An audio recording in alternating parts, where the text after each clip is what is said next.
And welcome in, Gyms and Gymettes, to another exciting edition of No Substitute for Sports. This is episode number 9 on the agenda. And yes, whether it was water or possibly tequila, that kid deserved to be splashed in the face at Revolution. Hey, at least he didn't get shot. Probably like Joe Mixon probably would have handled it. So either way, Or Morant. that's neither here nor there. My name is Nick Johnson. I'm your host over here at No Substitute for Sports. We got a good one today. Let's see. We'll be going through this week's police report. Everything that's went on in this wild world of oh my goodness, the wild world of sports. Excuse me. We'll be addressing everything, from situation with Jalen Carter, how that can affect the Bears. Also giving our thoughts on John Morant and him showing off his gun on IG Live. And like I just said, I guess Joe Mixon wants to shoot some kids, so we'll give our thoughts on that one. Little bonkos about on that one. We'll give our quick thoughts on Jose Abreu's quick thoughts on the White Sox. John Jones won by submission. Didn't really watch it, so we'll do our best to just say, hey, about do really whatever about UFC 285. AEW Revolution, more deep dive on that though. Our thoughts and review on that. Spoiler, top guys are back, baby. Let's go. Let's kill it. We'll cap it all off like we usually do. Last of Us episode 8. Spoiler heavy there as well. Tons more in between. But before we do all that, without further ado, my co-host joining me today is the founder and CEO of Fat Cat _streams. And that's with a Z. It's Mikey J. Fat Cat. How we doing tonight? I'm good, man. I'm feeling great. How about you? Doing pretty good. Had a little jam-packed day. Did both my jobs today. I know you usually used to do that today, but so been bang bang boom all day. But just bumming around, listening to everything that's popping off on the radio between just all the NFL drama that was going around. I mean, like I said, this AEW Revolution was awesome. So I'm glad we sat down and we got together. Had some pork shoulder. Thank you, Bill, for that. You made your mashed potatoes. So that was all good. I brought the appetizers like I usually do. We bring the appetizers here. We got a couple to get to over. Obviously, we get into that in a little jiffy as well. So I mean, yeah, you got this was good. This is great. Can't say any more. You doing all right? Doing anything else? You got anything more to say? We got some, like I said, we got some appetizers to get on going. We'll get through this episode. How you feeling? Oh, you're there, man. I mean, let's hit it, man. Awesome. I'm ready to Awesome. get into this shit. All righty. Hop on in. Appetizer time. Let's see here. Let's start off with something nice, something cool, something neato. Have you ever, I mean, let's see.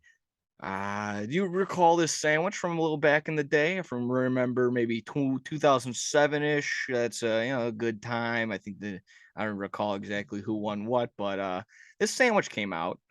The double down chicken sandwich from KFC. Do you recall Yeah, said sandwich?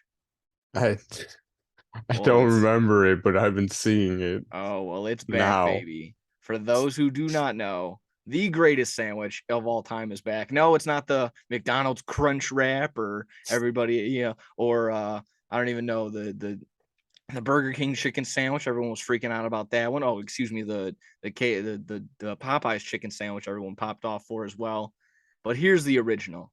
It is the KFC Double Down Chicken Sandwich. For those of you who don't know, it is a piece of chicken, a piece of cheese, 2 pieces of bacon, a piece of cheese, some secret sauce. I don't know what that secret sauce is, but it's fantastic. And another piece of chicken.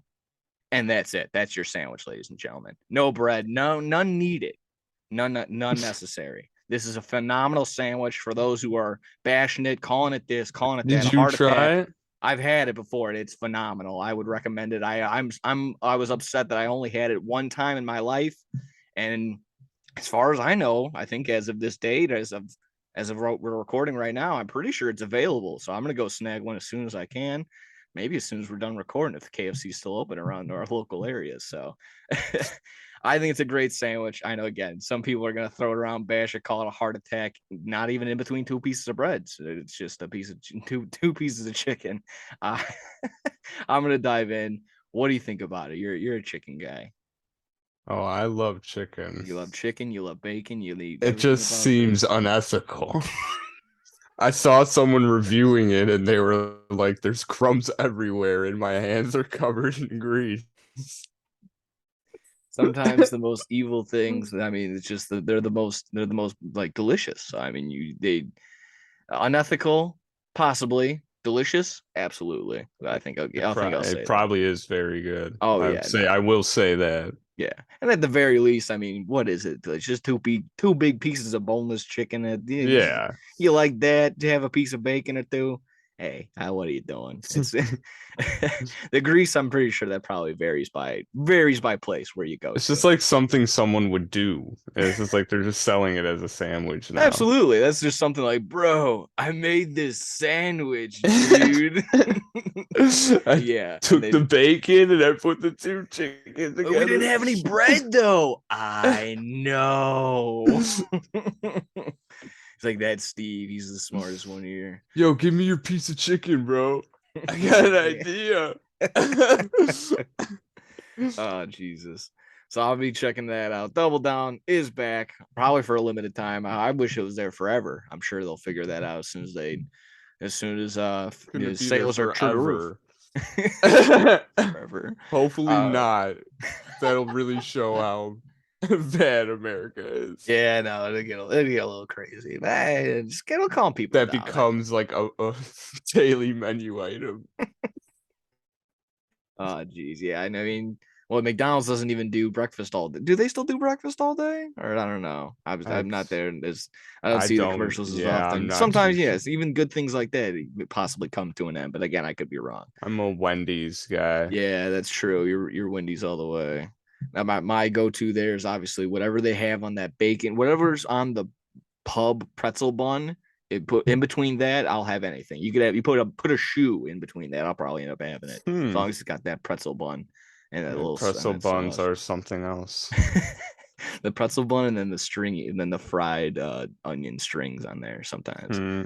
Either way, uh, I did check my calendar. It is 2023, but I found out that PS3 had a console update. So I don't know about you. I have one. I'm not going to be doing it anytime soon, but for those that are still rocking the PS3 on the daily, uh, first of all, what are you doing? Hop over to a PS5. Second off, enjoy this console update, dude. I hope they figure out all the bugs and all the everything that's wrong that's going on in the PS5, PS3, excuse me.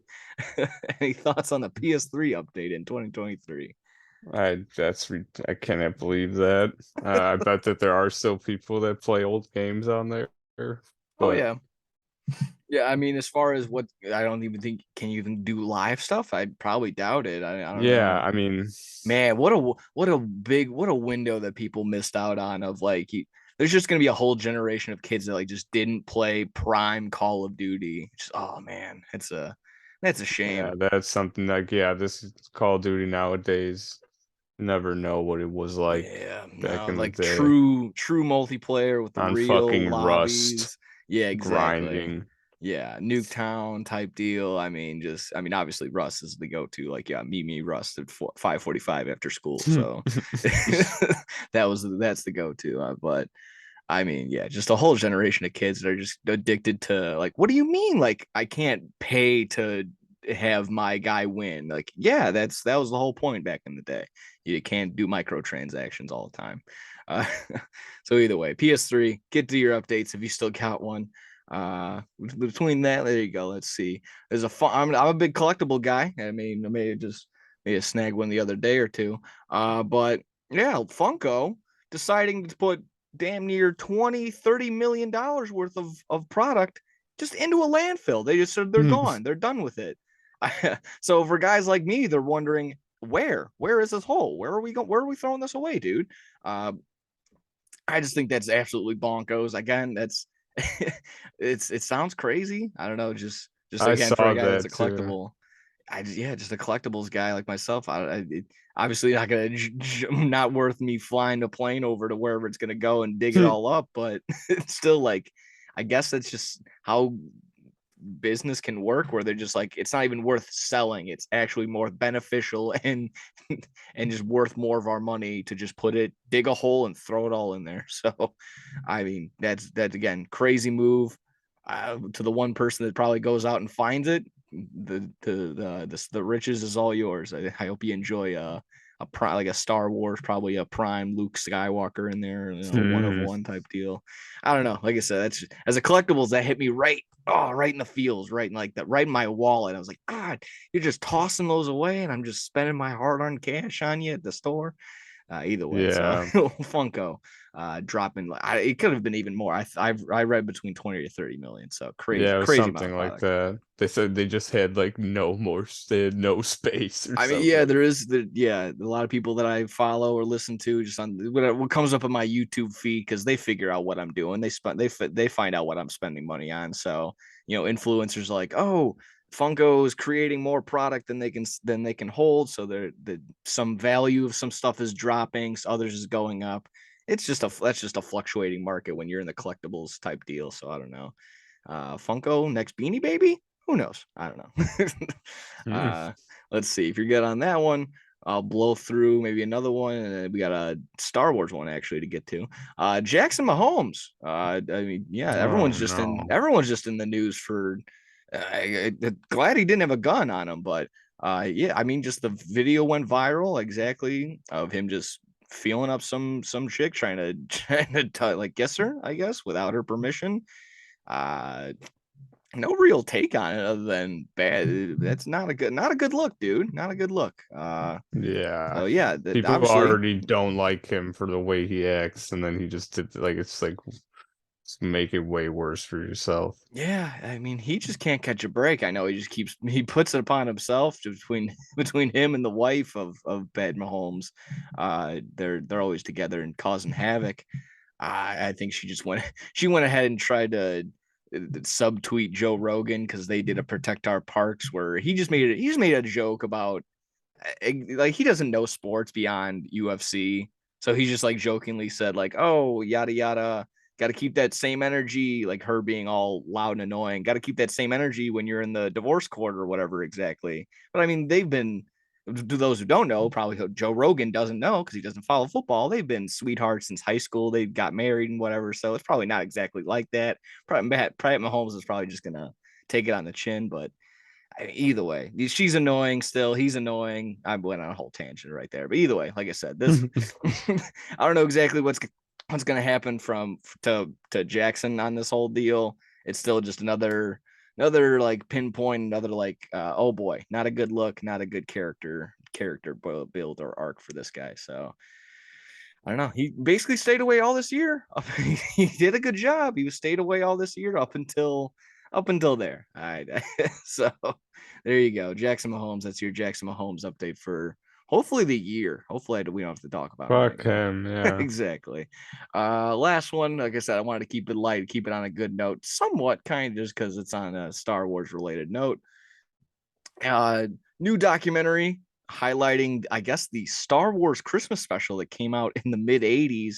What it was only shown one time because it was so awful, and What? now they made a documentary about it. It's called A Disturbance in the Force. Yes, A Disturbance in the Force is going to be a documentary about the Star Wars Christmas special. So just I would believe it's probably going to show a bunch of footage from the actual thing itself, followed by a bunch of interviews between. I've seen Seth Green from Robot Chicken and Family Guy. He's a big family. He's obviously a big Star Wars guy.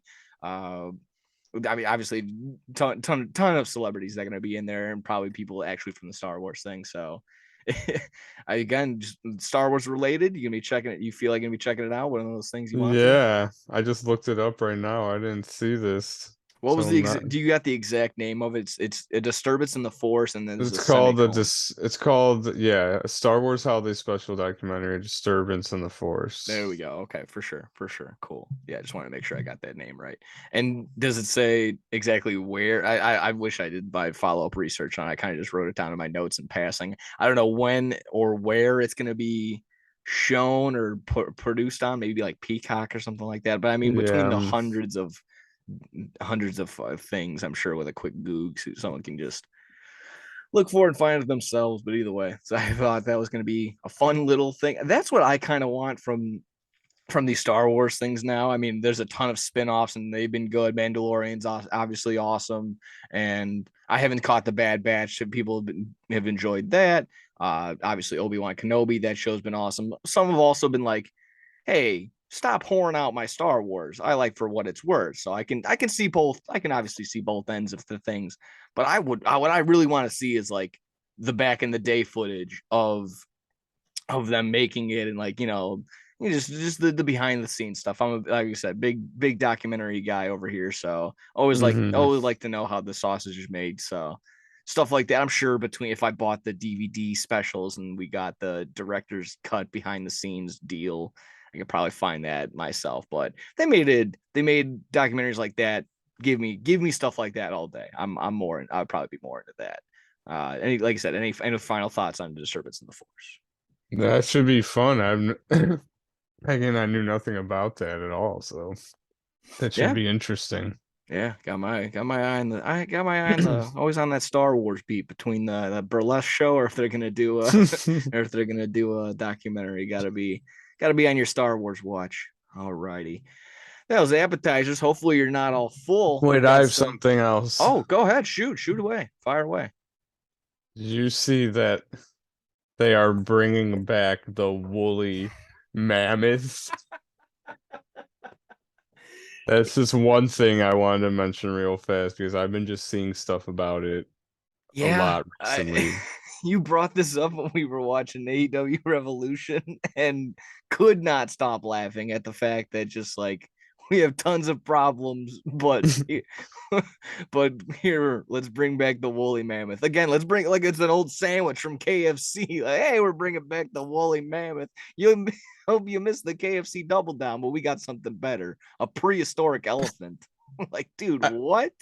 I was watching some guy talk about it on Joe Rogan, and he was saying it's like it's supposed to be like actually really good for like the ecosystem or like the Okay. environment or something. I was like, what, You know what? dude? I'm sure there's probably an argument for that, and there's probably an argument the other way. They But said they said it's literally like a real life Jurassic Park what they're doing. They said they have this place where they're gonna put like all these woolly mammoths once they're ready. They said that and the way that they're making them is literally like Jurassic Park. Like there's bits of DNA that aren't complete for the woolly mammoths. And he said they took some DNA from like the Indian elephant or something.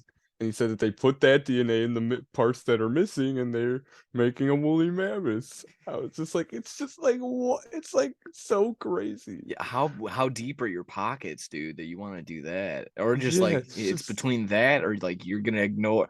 I mean, we see crackheads that walk around like zombies. We don't want to solve that problem. We want to bring back saber-toothed tigers and woolly mammoths and things that used to kill us. And like, I don't know, we had to invent fire to make even with these animals. give I don't us even, woolly mammoths. yeah, give us woolly mammoths. So I'm actually probably being entirely I'd historically go to that inaccurate. park. Ah, man. I'd look at a woolly mammoth. Every day we just get it's closer and closer to that dystopian movie that we all like. So that's that's what it always seems like. Yeah, It's just oh Jesus. Between woolly mammoths, if you're good on that, you're like I said, hopefully you're yeah. not full from all that. I mean 2027 it says 2027. woolly mammoth coming back to life in 4 years. This is Oh article. man. That's gonna be crazy. That's gonna be fun. Hopefully that gets live. That'll be live streamed on Discovery Plus. Colossal recently added 60 million in funding to move toward a 2027 de-extinction of the woolly mammoth. That is bonkos. That is just again, there's just I you can get into The all the biotech company working to reincarnate the ancient beast. Like the way this article is, I it's mean, yeah, so literally like Jurassic Park. yeah, so it's like a private company that sounds like it's doing this. It's not like Yeah. yeah, okay, yeah. If it was government funded, that's a whole different story. Like, No, I don't my think taxes it's are going to what now? I'm paying for a woolly mammoth? What? Oh Jesus. this is crazy. Paying for to get chased down like a caveman? This is unreal. All right, if you're good on that, good on appetizers. Hopefully you're not full. We got some main course.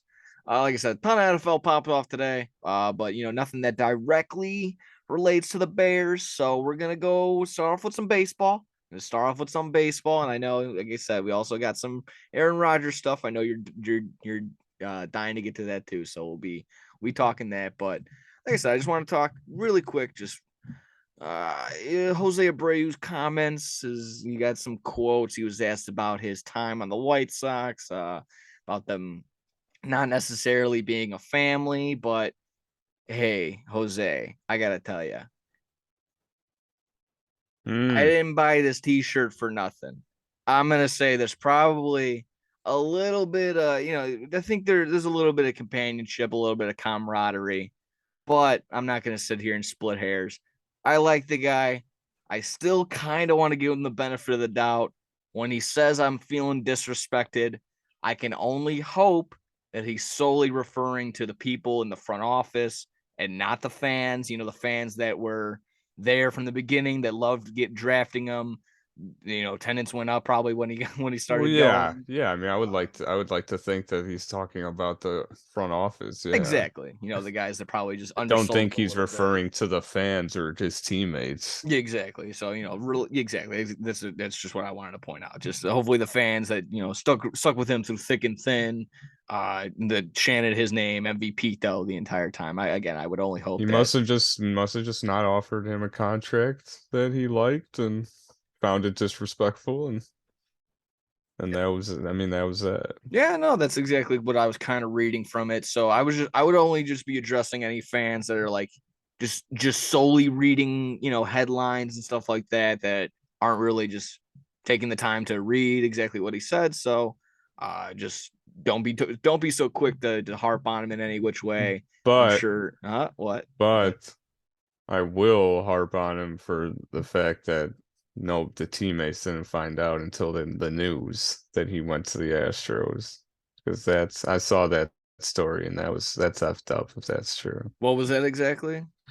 That no one on the White Sox, no one on the team knew he was going to the Astros until they saw it on the news. Oh, He I didn't tell mean, anybody. he kind of knew he was on his way out, but that was kind of my thing that they didn't they kind of budged him like the last excuse me the last game of last year. They're like, hey, give the fans like hey give them like a tip your cap like hey just acknowledge the fans like maybe I might be done after this year here. So he didn't go out and do that. Kind of a little sour note on that.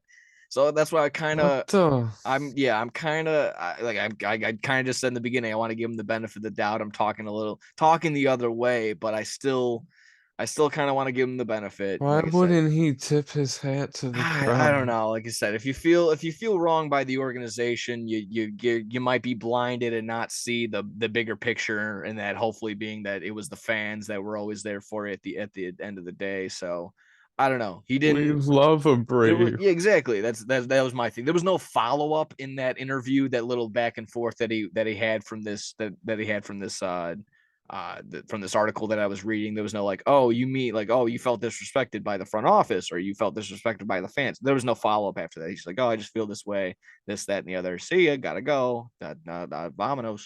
So it's just Bye. yeah, just uh, yeah, I'm kind of 50-50. I'm gonna be obviously rooting for the Sox to absolutely just bash and just rag on the Astros, and I can see. Hopefully, we can just do 2-2 at the beginning. We open the season against them in the regular season.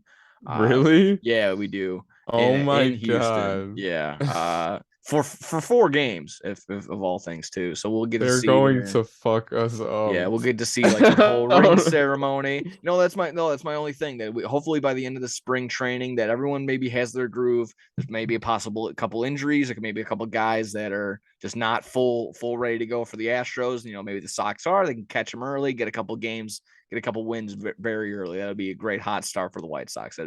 That's the goal. That's our fingers crossed right Yeah, there. that'd And I be mean, we'll have all our number ones going. They'll have all their number ones possibly going too. So bing bada boom. That's I guess when everyone's just not in their groove yet, and this pitch timer is still going to be lingering over everybody like a scary monster. So I like I said, let us get there. Let us play them early. Maybe catch them early, get them on the downtrend. Like they're not so hot in the middle of the year like they would be in June or July or something like that. Get a couple wins early.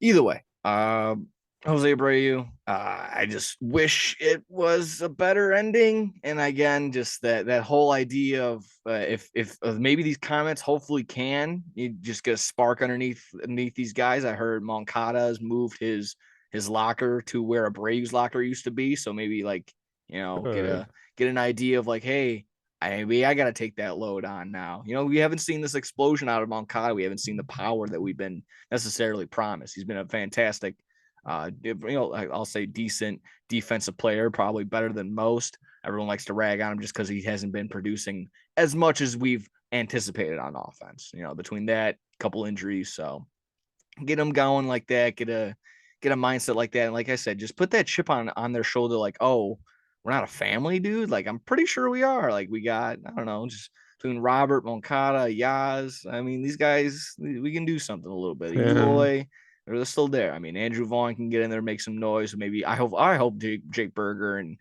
I think Gavin Sheets will probably make his way onto the lineup. Benintendi will find his own. He's having a little bit of a rough spring, Can't but forget Tim Anderson. oh yeah, no, Timmy, of course, he's the heart and soul in this team at this point. So get him going. Hopefully, like I said, hopefully the off the It's like when you name all of those players, it's like the Sox have a good yeah, team. dude. It's On just paper, we have a phenomenal roster. It's just been none of these guys have been healthy all at the same time, and just nothing, just haven't been able to been clicking. It's been tough luck, and it's like, yeah, I know everyone has injuries, so you got to deal with that. A lot of underperforming. Underperforming was the key word last year. So I mean, mm, no ifs, ands, or buts about it. You got to own up to that. When you're when you're like minus money, like almost probably like minus 150 at one point to win the division, and you end up being third place, like it's a bad look. So or second place. Either mm. way, you didn't win last year. Like I said, Yeah, I kind of think on a last tangent. year the worst. What game was it where like Keiko let up like 10 runs or something in one inning or so? Like I Yeah, just no, remember just that and being like, oh, like this is just how it's gonna be this yeah, we're year. like trying to go for a stretch, trying to get some runs, and they're just. I mean, we had a pretty rough start, and then yeah, it wasn't really until Johnny Cueto got down there, and then it was like kind of a defining series was towards the end when we just basically got crushed by the Cleveland Guardians for like Mm, 7 out of like 9 games. So it just yeah, wasn't. that ninth inning comeback by the Guardians Oh is yeah, that one too. Josh Naylor just yeah, yeah. just single handedly just coming back and beating the White Sox, which that came up in my feed on YouTube, and I clicked it and I was like spam, or I reported it. Reported. I reported it. I was like, I don't want to see that. I don't want to see that. It Don't was like show me it this. was like greatest comebacks in MLB history, part 10 or something like that. I'm like, I'm not. No, delete, block the channel, everything. No, I'm just kidding. We don't do that on YouTube. No, We like and fuck subscribe. Josh We like and Naylor. subscribe. We like and subscribe. We share us around. There you go. Shameless plugs. Bit.ly. I actually did. If you found us on YouTube, I was actually able to figure out how to click the video up in the corner. So I figured that out. It didn't Come jump over your on. it didn't jump over your head like a sheep like I wanted to, but we got close. Bit.ly. Hopefully that comes in. Bit.ly/no sub bets. You'll get yourself a risk-free bet up to $500 when you deposit $25 or more. Go ahead and do that. It helps us out over here. Make sure you're 21 and older. Make sure you're in Illinois. Like I said, this is only for Bet Rivers. Got a gambling problem? Call 1-800-GAMBLER. There you go. I can't tell you to. Oh, you're going right now. I see. I was thinking about it. Let's see. It's been about a week of, this full week of pitch count, having some feelings, maybe some strategies changed. And I'm sure a couple people have thrown it out there. This the fast pitch strikeout that went viral. I mean, we threw that around in our gambling chat, in our group chat. And I mean, I was basically the only one saying yay, and everyone a lot of nays, but I'll leave that for what it's worth. I mean, I'm still a fan of it. I know, again, people aren't. You jump around, you still hear from the players. There's still strategy in the game. I'm not going to harp on that. If you want to hear all the talk about what we did last week, pitch count, check out last week's episode. But Max Scherzer went ahead and showed us all, told us about his holding the ball strategy that he's going to be using. Basically, just utilizing that full pitch count. I don't know. I'm not like I said. I gave all the stats, facts, and everything that I wanted to talk about it last week, so I won't harp on it all too much. Yeah. So I like Scherzer's idea right there. I mean, there's still, like I said, still strategy there. Billy Hamilton talking about how he's really gonna like the idea of he's just gonna be getting the green light now that just between the pitcher not being able to throw to first base as often and just the bases being a little bit bigger. So these guys, the idea of stealing is going to be a little bit. It's going to be highly sought after. We've already seen a ton of more attempts. So I mean, for what it's worth. So that's pretty cool. Making for the goals of what this pitch timer is adding and all these other rules, it's adding to more offense. It's adding to more attempts and stuff like that. So it's working, dude.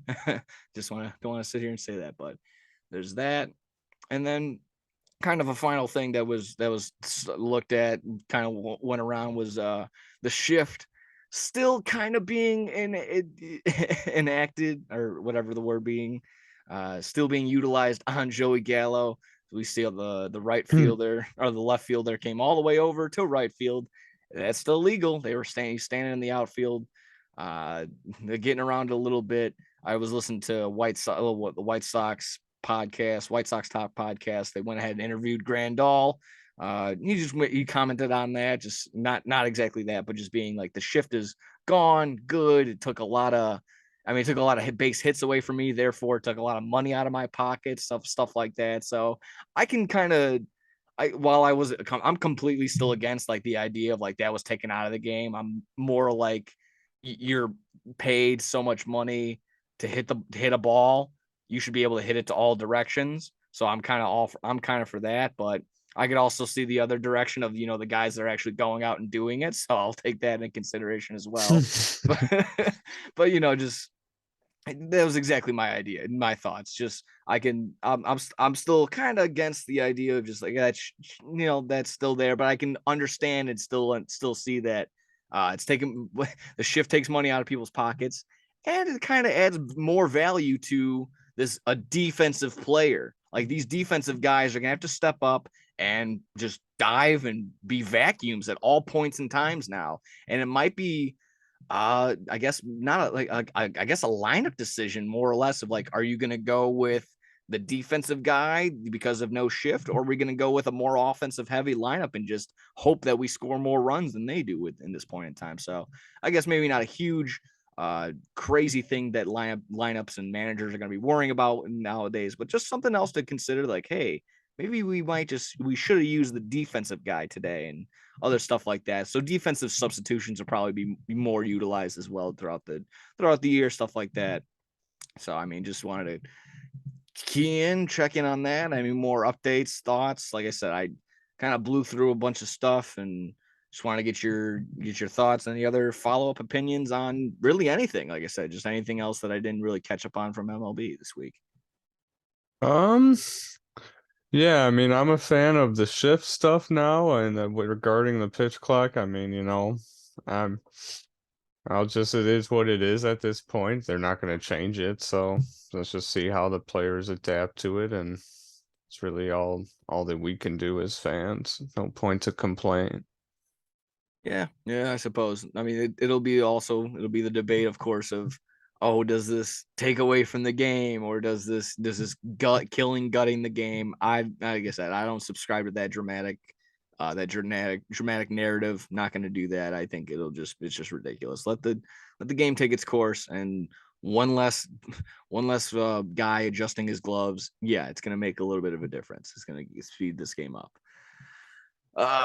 I think that's about it on MLB. Like I said, we got a ton of NFL, ton of wrestling to get to, and we'll recap our spoiler heavy Last of Us. So if you're good on that, we can dive on into this just NFL free agency frenzy, this franchise tag frenzy. There's a bunch of stuff to get into. Dive on in. Alrighty. Come on. Let's start off with one that was kind of going around, just maybe, like I said, just not too much not crazy takes on it necessarily, but just something that affects the Bears. Considering this is a Chicago podcast first, before I let you talk about your Packers, this is a Chicago podcast first. Hmm. We Jalen Carter was, I guess he had an arrest warrant issued on him involving a street race incident leading to the death of two of his teammates. I believe there's at least two. The next day, he's at the NFL Combine. Oh Yeah. no. So I'm not gonna sit here pass judgment because it's a little weird for me to sit here on trying to perch up on my high horse or anything like that on my podium and look down on under my big nose and trying, like I said, call names or say nothing about it. It's just, obviously take it seriously. If anything, the big idiot here is the coach of Georgia. I forget Nate Oates. Just his first instinctual thing was to call Ray Lewis after this situation. Again, to someone who was in a similar situation when they were getting drafted into the league. Ray Lewis, of course, almost being charged with attempted murder. So again, not a good look when you go ahead and jump to conclusions like that. You call Ray Lewis to, I guess, get advice about this. Not a good look. How it really affects his draft stock. Some people said not at all, and others are I've seen a mock draft today where he has fallen all the way to 12. And I mean, if that's the case, I think the Texans are going to gobble him up and have a phenomenal player at 12. Regardless, I'm sure the investigation will take its course. We'll figure out what they figure out. I didn't really see any sort of footage or nothing, so I'll leave it at that. Of course, I'm always open to, as long as it's all within reason, and I don't have all the facts in front of me, so don't put a pitchfork in my face when I say this. There's always room for redemption and people getting better. So don't do exactly what people are doing, just labeling it or saying this and coming to conclusions when they don't know. So I mean, again, it's a unfortunate situation. I don't know exactly how to feel which way or another, and so I'm not gonna say call names. So exactly that. So take the time and look it up and inform yourself on what exactly happened, and you can come to your conclusion. When it comes to the Bears, I just hope that when it comes to the fork in the road of, do we possibly take Jalen Carter or do we take Will Anderson after we do some trading back and getting some more draft picks? I can only hope that if it comes down to that, we can only lean towards enough. I don't even know what would it be. That's going to probably be a very big decision that determines the Bears' future for a long time if it comes down to that decision. So I'll leave it at that. If you had any thoughts on Jalen Carter's situation. Um, yeah, it's not a good one. I mean, yeah, I mean it might for sure affect his draft stock, but we'll just have to see. I mean, more details might come out throughout the weeks or something. Out of the draft is until April 27th, I think. So we'll see how it goes. But I mean, he's still a phenomenal player, so someone will draft him no matter what. So it doesn't matter how far he falls. I mean, someone will pick him. So it just depends if he will fall or not. Yeah, I mean, some people are saying if the demand of the value, different draft, all the need for the quarterback for a lot of teams is now, so that's why people are trying to possibly jump up and get this spot. But others are considering 1-1. He's possibly worth a 1-1 pick. As a Bears fan, we see the value. I wouldn't be happy using that number 1 overall pick and on a player. I would rather Yeah, draft back and they need to trade. yeah, we need to trade. And it's not just I mean, it's like, oh, because we have Justin Fields, we have the future. No, we have Justin Fields for now, and then we'll decide after this year to pay him. So that's what teams do. So with that, we trade back and we acquire more draft picks, and then we'll have a team. And then after we figure out if Justin Fields is a thing or not, we'll pay him, or we don't. And then if we don't, we still have a team that we built from the ground up with all these draft picks. So again, if everyone's like, "Oh, we need CJ Stroud," or "We need to do this," we got to trade Justin Fields and do that. That's again, I haven't heard that in a long time. People that narrative and that opinion is kind of calmed down. So just get behind the idea of let's get quantity and quality picks. You can still have both at the same time by trading away this first overall pick, building a team around Justin Fields. If he's the guy, we'll know for sure after this year. And for those who still aren't like, we don't know if he's the guy, just consider this as a as a Bears, not just a quarterback, but just as a Bears draftee. We haven't had a guy go from just improving from one year to the next. I mean, Cole Kmet's fine. He's kind of just a lateral move. Same thing from, I guess, I mean, Darnell Mooney went from a bench wide receiver to a role player wide receiver. So I guess you can say that's also somewhat of an improvement, but I'm not going to, Darnell Mooney's just that guy, just a role player type guy. But exactly, just going from the highest just improvement from one year to the next. It's still obviously Justin Fields almost breaking this record without the rushing record as a quarterback without an extra game. So whatever, again, for anyone that's still having that blinders up, that like, hey, Justin Fields isn't our guy, we should trade, we should do this. This isn't really that great of a draft still. You know, a lot of good players, don't get me wrong, but not a Hall of Fame caliber 2011 caliber draft when all is said and done and we look back at it. And then the same thing with the draft, with the free agency class. We're going to spend money, I'm sure, but it's just when Juju Smith-Schuster is really their best wide receiver option, we'll probably end up drafting a couple guys. We'll probably end up, I mean, maybe re-signing David Montgomery. I would love if we signed Derrick Henry. That'd be crazy if the Bears made a trade. We'll get to that in a little bit later. But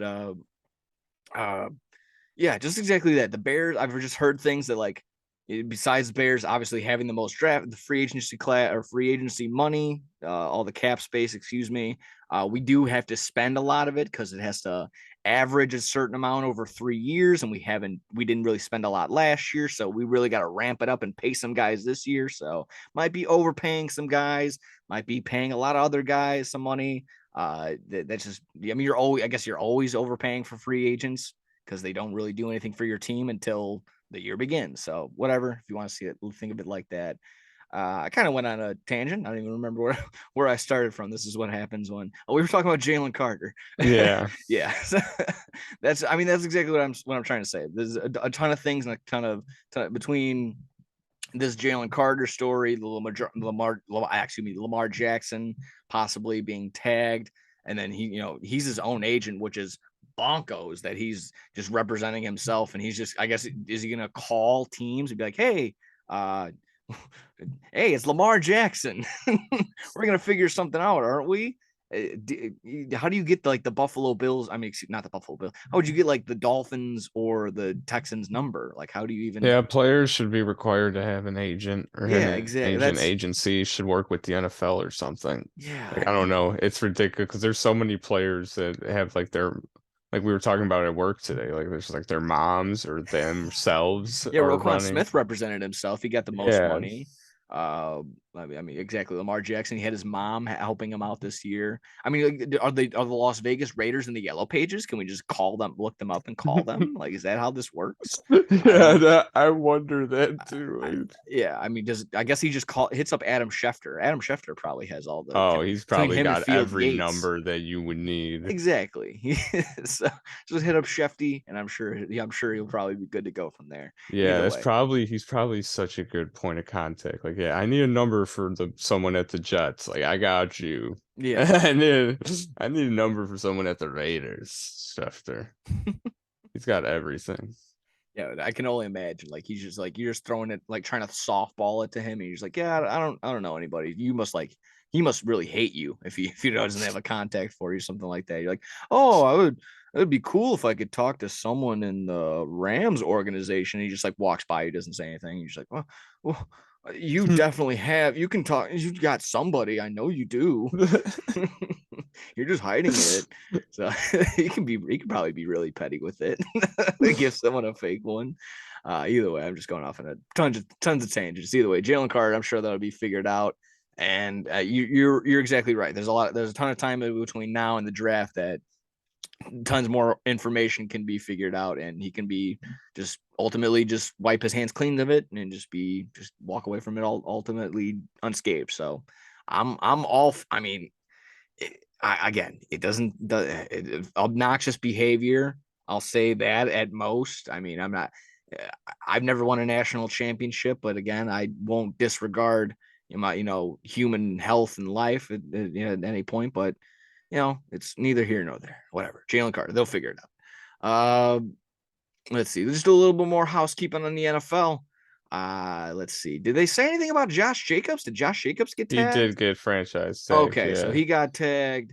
Let's see. I think Saquon got the same thing as Lamar. He got like almost like an unrestricted free agent type deal where he's got this tag in front of him, but he can still shop himself out to other teams. Obviously, we just said that just now with Lamar. Yeah, so he can Go ahead. contact with other teams, and whatever they offer, the team that he's on right now can have a chance to match that. And if they Yeah, don't, then he's gone. yeah, it makes a ton of sense. So still crossing our fingers as Bears fans. Maybe you can make a splash at the halfback position. Maybe you can do something like that. I'm all for it. I mean, let's see. Geno Smith signs an extension with Seattle, so maybe halfway kind of intriguing. Maybe he's just the bridge quarterback that maybe they draft a quarterback in this year, and then he's just the starter, and then gets him going, grooms him, gets him ready. Let's see. Derrick Henry possibly being shot by the Titans. Titans are completely done. If we're talking about it at the end of the day, Titans are they've shipped off AJ If they Brown. trade Derrick Henry, they are I mean, absolutely yeah, they'll cooked. have nothing. They'll have absolutely nothing. I mean, they cut Taylor Lewan. They cut a ton of veterans. Um, Ryan Tannehill is clearly not that guy. I don't even know who else is on that squad. They got that quarterback they just drafted last year, Yeah, Malik Malik Willis is Willis, and terrible. He's yeah, terrible. he's He's terrible. I mean, I think he had that one game where he was like 5 for 12 or something like that for mm, 22 yards and an interception. So, I mean, that's mm, that's what you're gonna get with Malik Willis. It's just you have to pray that Derrick that Henry. ain't good. Yeah, again, just playing fantasy Madden type guy when I'm trying to make a roster type thing. I mean, I would love for Derrick Henry to be on the Bears, pay him whatever. Like I just said, the Bears got to pay anybody anything at this point. Maybe losing out on Monty, possibly re-signing him, but either way, if we got a Derrick Henry Khalil Herbert combo, Hmm. oh boy, that'd be awesome. Hmm. I mean, just you're getting all the yardage from Derrick Henry. He's a little up there. I think he's 28, 29 as a halfback. He might as well be 45, 50 years old. So Oh, yeah, it's kind of get a little up there, but not as much mileage. His rookie year, a little bit of a breaks, but he's been taking some big hits. But he's a big boy. He's when they say I'm built different, I would believe Derrick Henry when he says I'm built different, without a doubt. So I mean, again, just having my fingers crossed. Like if that's the guy I would love. Yeah, Derrick Henry, put him on the Bears. That'd be crazy. That'd be great. Having just a running combination between him, Fields, and Herbert, and then yeah, then that would be insane. yeah, that would be awesome. And then beef up that O line. Maybe they've been talking Travis Brown Jr., but they've also not been talking to him now that they're like, oh, some Bears big key some big bear source said the Bears will not be looking at him because he doesn't run a good outside zone scheme, this that and the other. So whatever, maybe we'll get Hmm. Mike McGlinchey. Yeah, I don't know. I think that yeah, I think they'll target McGlinchey. yeah, exactly. Or otherwise we'll probably end up drafting somebody. That's still pretty good. Let's see here. Saints land Derek Carr. I mean, that's basically that. The Yeah, Saints are not good. The Saints are okay. That division is atrocious. I mean, I'm pending someone signing with Atlanta because I would argue that if you gave Atlanta, I mean, they got Kyle Pitts, Drake London, Cordell Patterson, if they, Tyler Algier isn't awful, but they could also make a move, snag a running back or draft a running back, something like that. Not the worst offense. If they get a comparable piece at QB, Jimmy Garoppolo maybe or something like that. I, I, they can win the division. I wouldn't say anything more than that because they would just need a ton of draft help to help them on the defensive side. So Atlanta can maybe jump up and make a little spark in that division. From what I understand, like I said, getting back to Derek Carr and the Saints. Sure, Derek Carr lands in the Saints, but from what I understand, Alvin Kamara, there's some footage about Alvin Kamara. Not looking too good. Probably going to be facing a suspension. Probably going to get a little jail time.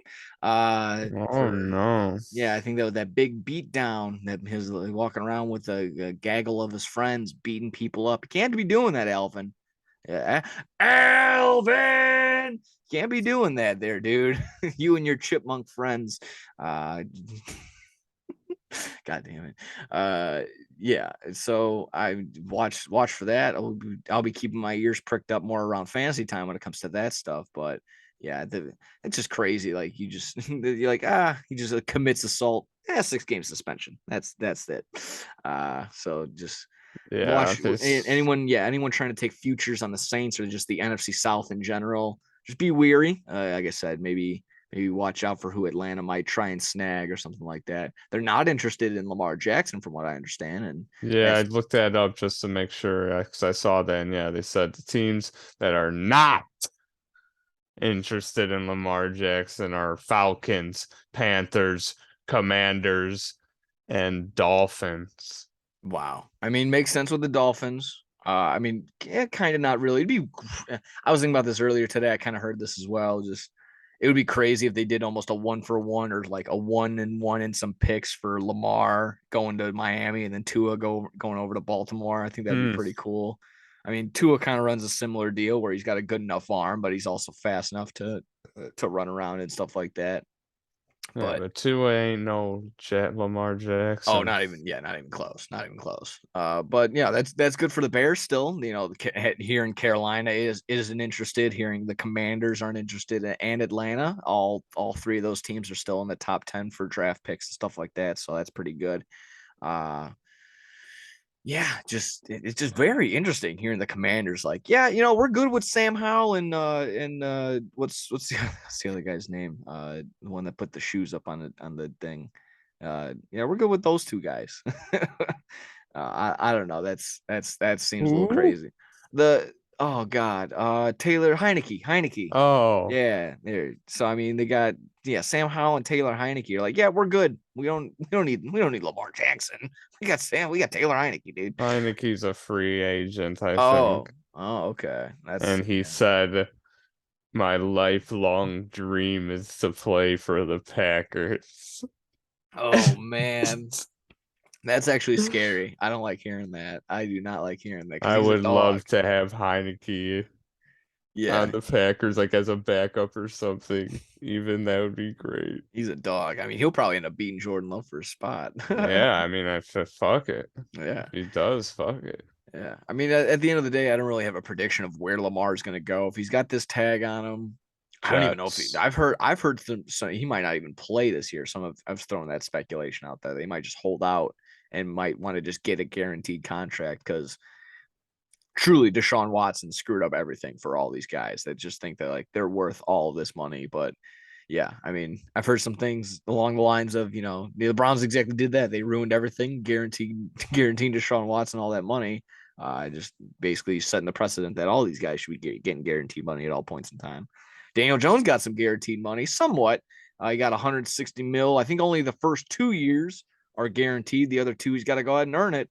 He's got to earn it, I guess. But yeah, I think it was, yeah, geez, whoever Jacoby it is. Brissett.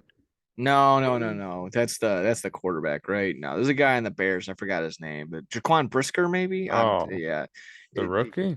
yeah. He was. I think he was talking some ish about Daniel Jones getting a bag, some this, that, and the other about some other people not being able to get something like, oh, This guy that does absolutely nothing was able to get paid. Why? I don't know. I don't remember Mm. exactly what it was, but he was throwing some shade at Daniel Jones. But he got the job done. Like we just talked about earlier, got the franchise tag on Saquon. They'll be looking to ship out some options on him, possibly. I don't know. That'd be 40 million a year for Daniel Jones. He's making $51 million guaranteed next year. And Patrick Mahomes is making 45 million. oh Just think he's making more money than Patrick Mahomes next season. oh my Daniel god. Jones. That is it's disgusting. That is He that robbed, is he played oh them. yeah, without a Props doubt. to him. Yeah, absolutely.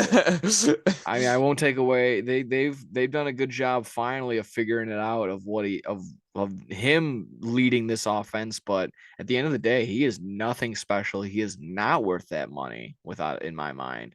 But I said this about uh Jesus, I'm gonna Like keep they had doing a this. fun, good season last year with the new head coach Brian DeBull and everything. But like, are they going to continuously keep that going? Exactly. That's That's exactly. I mean, it was just a down year in the NFC. A ton of teams didn't show up. Shitty season out of the Bucks, a shitty season out of the Packers, a not so good year out of basically everyone in the NFC South. Just and then the NFC East wasn't all that great either. So either way, I say that, but three teams made it. But either way, regardless, I don't see them. I don't really see them even coming back in any sort of playoff berth, especially if they mm, don't have Saquon. They don't have Saquon. That's it. I mean, they they'll already have Saquon. maybe in some sort of capacity. I'm sure, but they already got rid of Kenny Galladay, so it's over. Uh, let's Caught see. one touchdown last season, I think. I think, and that was probably his one catch. Was the one Yeah. touchdown. Let's see. Last thing before we get to your Aaron Rodgers news, let you get on that. Joe Mixon shot a kid, supposedly. I think reportedly an 11-year-old. There's a whole group of them. Nerf battle. Yeah, there's a Nerf battle going on. He's like, "Hey, look at mine." Yeah, And it's so fucked up, dude. yeah, so Like not a good, I'm not something you want to hear. I've already heard something along the lines of they were probably going to release Mixon for cap space. Now I'm pretty sure they're just going to get rid of him because he's a fucking idiot. Uh, yeah, I would just leave it at that. Just dumb move, not. I thought it was like a report from like previously, but then like when I showed it to my brother, we thought it was from when like the AFC Championship game Yeah, around there, but then remembered that was like something that was different. Like completely different. That was someone reporting him pointing a gun at them like exactly right before, basically was the night before the AFC Championship or yeah, something like that. something like that. Yeah. Just not thinking. You gotta think with your I brain think it might sometimes. have been like the day of or so. I have to look it up now. I'm Yeah, curious, that's but yeah. We'll come through. Look, give that a goog there, Jamie. We'll figure that one out. yeah, I'm Jamie. No, we'll got that one. I mean, yeah, like I said, that was bonkos to hear. Yeah, him pulling that up. I don't know. There's a lot of problems going on, I guess, over in Cincinnati in the Ohio area between the trains derailing. I guess Joe Mixon wants to be like, hey, look at me, I got a gun. So Okay, yeah, it was the day before, so you were right about yeah, I mean, that. just so yeah, 24 hours later, he's running into the end zone for a touchdown. Vixen told her, "You should be popped in the face. I should shoot you." Oh my. The police can't get me. I'm just gonna be honest. The writer of that dialogue, it didn't sound that good. It's kind of straightforward, a little too straightforward, if you ask me. I'm gonna shoot That's you exactly what in the Joe Mixon face. said. Wait, what? They're saying that's exactly what he said. Yeah, no, I that's know. terrible. That's terrible. A little too straightforward on the nose there, Joe. I'm gonna shoot you in the face with a gun. Like, yeah, no, Mm. that makes sense, dude. I don't get Joe. why do these professional athletes do this? Yeah, I don't get it. I wish I did hold off into that. We could have done that into a nice transition to John Morant, but yeah, just last little thing. Aaron Rodgers reportedly being wined and dined in LAX by the New York Jets president or just the whoever runs these things and type deals. I'll kick it over to you. How you feeling, Aaron Rodgers? Possibly this might be for reals. Might be for realsies. I think it was dropped earlier today. ESPN shooting us a notification. They're in full talks, full negotiation mode. What are we thinking there, Jim?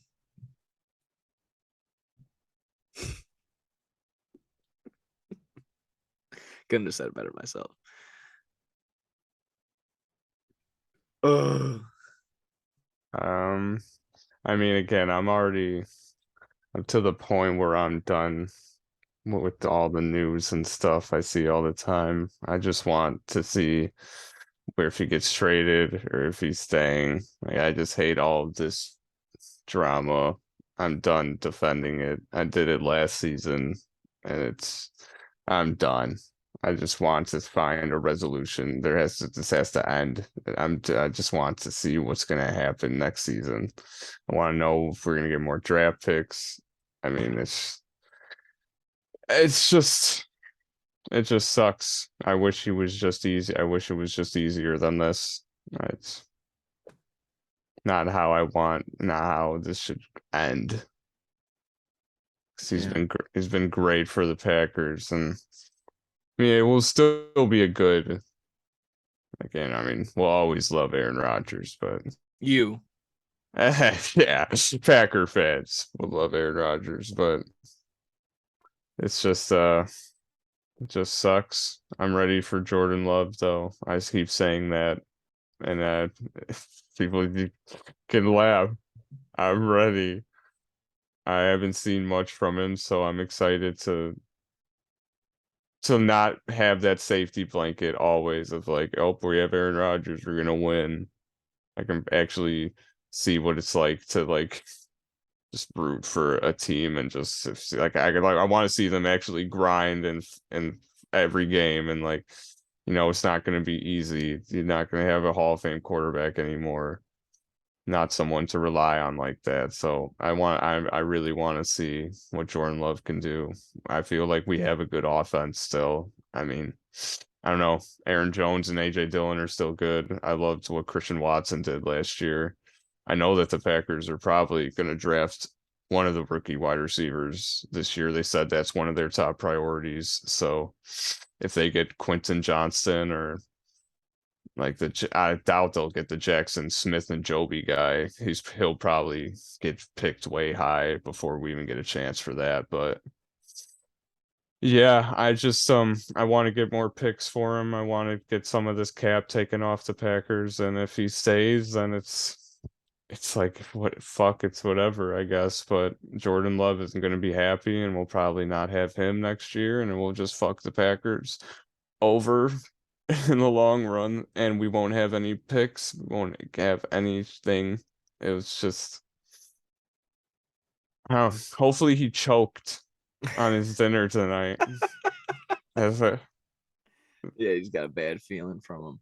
I'll ask you this because you've obviously being the Packer so fan, I'm just ranting and raving. Yeah. no, yeah, no. Just you haven't been in the really in the experience point, or you never been in you just haven't experienced like a exactly a rebuild type year season.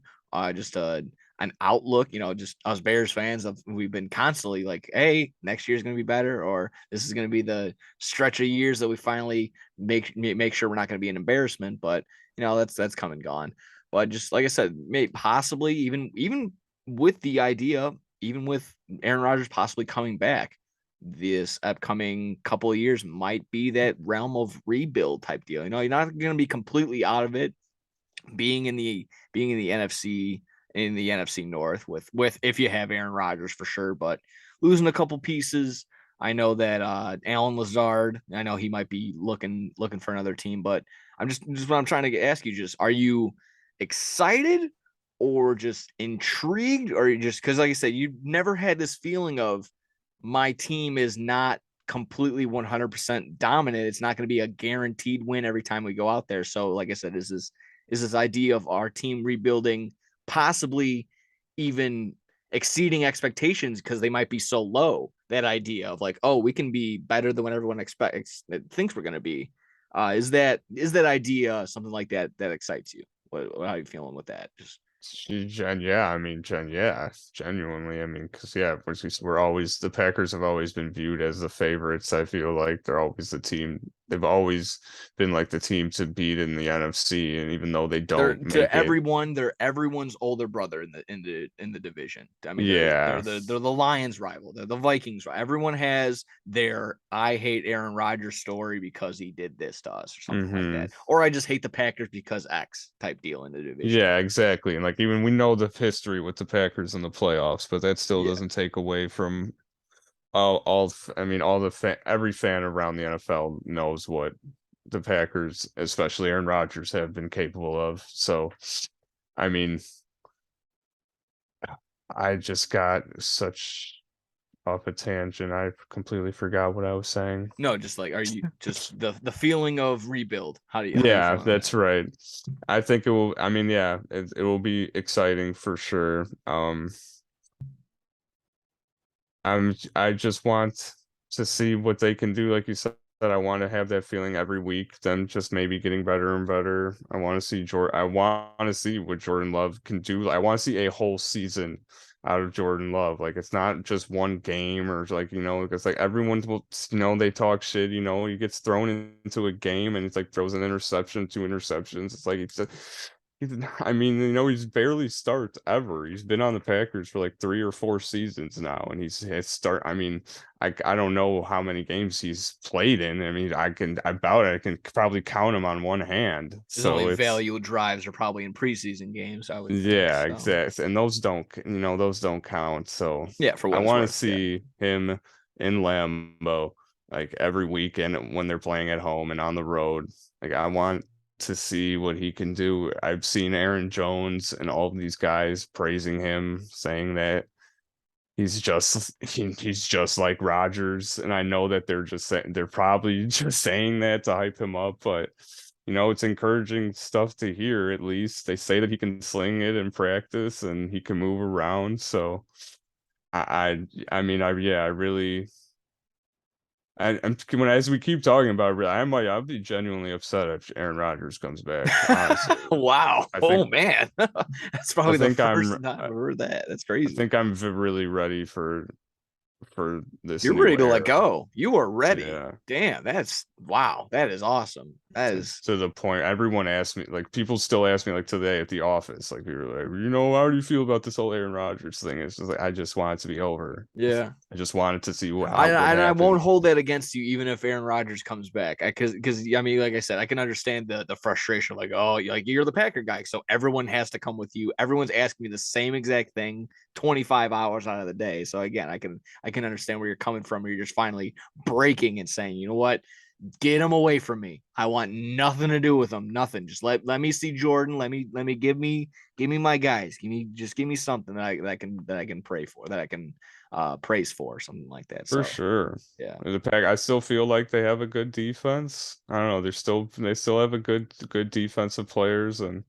like Yeah. I was saying earlier, they still have a decent offense. And I mean there will be a lot of I mean like Jordan Love is still like it's not a rookie per Yeah. se, but it will be like his first real season. And Yeah, and I would think, I'm obviously we don't know anything. We don't do the Packers, summer camp or whatever like that. But I would think throughout the year, Aaron Rodgers is probably taking a break, so he's probably seeing a lot of reps with the number ones, even throughout the duration of the season. Whether it's just a mixture of Aaron Rodgers getting rest, or just he was hurt for some time or two. So it's exactly that. Jordan Love isn't all that in a bag of chips necessarily, but he's not going to be floundering around like a fish out of water. So I can, yeah. so I mean, it's exactly that.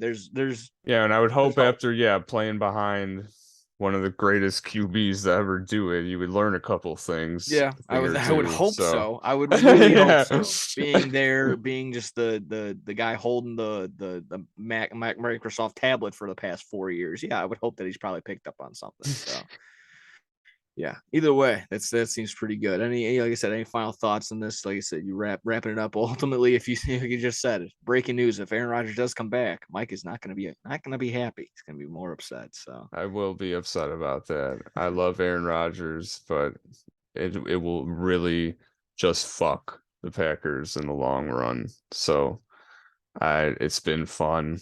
I've had great memories with him.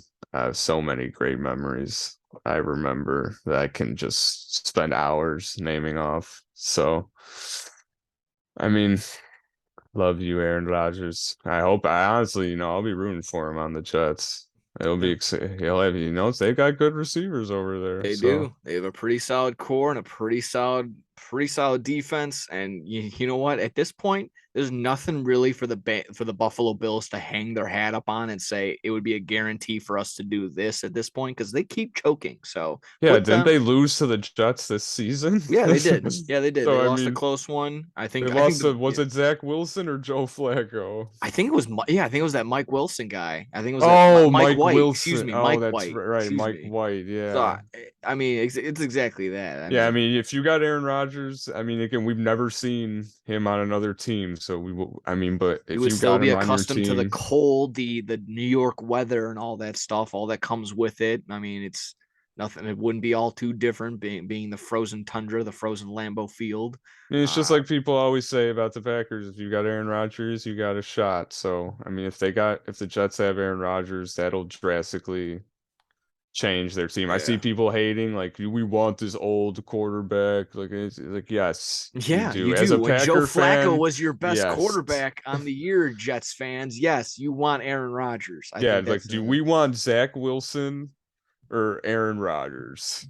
Um, yeah. I mean, it's a you yeah. guys want to win, or do you want to keep having games where your QB throws like 3 interceptions Yeah, and when he's we trying to throw the lose ball every week? out of bounds, when he's trying to throw the ball away and it gets picked off, not once but twice. So that's just that's exactly what you get with Zach Wilson. I will say this: do not blame Aaron Rodgers for when Johnny gets diabetes, Oh my because they're gonna win god, so many games. the kid with the ice cream. Yeah, the ice cream kid. Oh my god. Yeah, no that I saw something. Didn't he get his own ice cream truck at the Super Bowl or something like that? Either way, Did he? that's yeah. I think he did. He got something. That seems pretty Hell cool. yeah. See, TikTok is cool sometimes. Yeah, for certain things like Yeah, that, exactly. When it's yeah. actually when you're not shipping off and selling people or probably whatever they Oh do. my. I mean, I would only get one because dot only farts. I would probably just watch people farting and stuff like that. I think that farts are funny, dude. I just watch Eddie on TikTok. Oh yeah, shirtless Eddie. Hey, I'm Yeah. Eddie. What in the Hey, I'm world? Eddie. I'm in a Walmart and I'm shirtless. I'm Eddie. Oh God, please. Yeah, I wish I could. I would plug that in the description below. Go follow Eddie on Yeah, I on don't know what his handle is, but go find that. Like, I'm find Eddie. that I'm guy. shirtless. I told you this in the first one that you sent me. I was able to figure out his entire life basically that he I don't even exactly remember. I met his friends, his family. I know his whole story that he was able to lose weight and then just triumph and make it all better and be all better for it. And he's got all the confidence in the world. He was able to make this TikTok. So good for Eddie. That's that a boy. Lost a lot of weight, Eddie. That a boy. Good for you, Eddie. And hey, I'm gonna take my shirt. No, I'm not taking my shirt off. We want people to watch this thing actually, so we'll do that. Uh, anyway, if you're good on NFL, we'll transition. Like I said, I wish I ended it with Joe Mixon on shooting some kids so I can nicely. Yeah. John Morant used a gun on his IG live. That was be the transition into this. Like I said, similar to the Jalen Carter situation. Not gonna stick my nose out and throw names around and judge and do all that. I'll simply say this is just going to be another opportunity for us people and everyone around it, media and everyone else around it alike, to just give it almost a redemption type story when hopefully John Morant does figure it out that he doesn't need to be uh exactly that, just throwing and showing a gun around on his IG. And, you know, I was thinking, I didn't really understand why police and officials were investigating exactly, but it, of course, dawning on me, it's like, oh, he definitely had that on him, probably in the locker room or on a plane, because from what I understand, he went live at 4, 5, 6 o'clock, 7 o'clock rock in the morning, depending on where you were. So he's on at, 5 o'clock in the morning in Denver holding the gun. So he obviously was able to transport this probably on a team facility airplane. So just Hmm. not good. They'll look into it. He's already been suspended by the team indefinitely. I think 50 games is what's going to be coming 50. down. 50. 50 Yeah, games. yeah, that's gonna be just hoping, I guess, that if the league or the team, if the team cracks down on them so hard that maybe the league won't do it so harshly, and then if so facto, hopefully the cops or something like that. Again, everyone's bringing it up, comparing it to the Gilbert Arenas thing. Trying again, it's all fun. Make jokes, make the memes. That's all fun. That's all fair. When people do stupid stuff, there it's all fair game for something like that. But at the end of the day, he let him step away from the team, and I'm sure his talent and everything else will for like be above all else. And like I said, hopefully nothing else stupid comes up. All this thing is really just about character between just him, just Jalen Carter, Joe Mixon, all these things. It's just like, who are you at the end of the day? A lot of things are showing up. Like maybe you are a little bit of a ditz, or you're just making dumb decisions because you're a little young. I mean, Jalen Carter is whatever, 22, 23, 24. John Yeah, I Morant's guess. Yeah, it's 23, crazy when you 24. brought that up earlier. They're Yeah, younger these are than, kids. like, yeah, Those it's two are still crazy. kids. Joe Mixon, he's a little on the older side, so I'll call him an idiot. He's like my brother's age, so you're a ditz, but uh, dude, I mean, these are just he didn't, like I said, didn't do anything necessarily wrong other than obviously breaking the NBA rules of you can't have a firearm anywhere in the vicinity, in the arena, on the plane, nothing like that. So uh I'm sure that the hammer will come down on that, but it should stop at that. The name, anyone else name calling or anything like that. Hopefully, just he learns from that, and it's exactly that. People just take it for what it's worth. Let him learn. Let him grow as a person. He's gonna get older. He's gonna figure out that this is dumb, and just the idea that man, I did something stupid. Basketball is gonna be not just. I'm not just. It's not the idea of like, oh, I'm stepping away. Now it's being taken away from me. I can't play for 50 games. Not gonna be paid for 50 games. Maybe I got to make some life decisions. Maybe I got to be a little bit smarter with my decisions. So hopefully that thought clicks in for John Morant, and sooner or later, we'll not really forget about it, but he'll just be on the court and balling up, and we'll just be worrying about that more or less than anything else. So, any real thoughts on John Morant and his gun situation? Guns. Hopefully they figure that stuff out, man. He said he was gonna go get some help. So, like, I I don't know what that means essentially, but I mean, I hope he gets the help that he needs, and I hope they figure that stuff out, because I mean, you're a professional athlete, you shouldn't be needing to do that kind of stuff. So Yeah. I don't know. Yeah, I don't if get it. people, I'll just be out front just so everyone like knows where I stand. Like I'm all for the Second Amendment. Like you just Oh like yeah. give me my gun. It's mine. It's not yours. If it's even if it's just for like the idea It's that the the way government's that he was like the way exactly that he like was acting with it. if he has, if he thinks this is a security issue, he should feel like the NBA, the almighty and all powerful NBA that has tons of money and all the idea and all the provisions to make sure that their players are still safe. That he should go out and do that. He shouldn't have to take matters into his own hands. I know some story, Paul Pierce said he didn't feel safe after he got stabbed, and that can be traumatic, and I understand that can be that thing, but you also just need to be smart and understand that that's not going to the odds of that happening again or something like that, or just you know people are going to see that or just want to be might be stupid enough to go challenge you like, oh ja, you do that, and then they bring their gun out and they want to show you.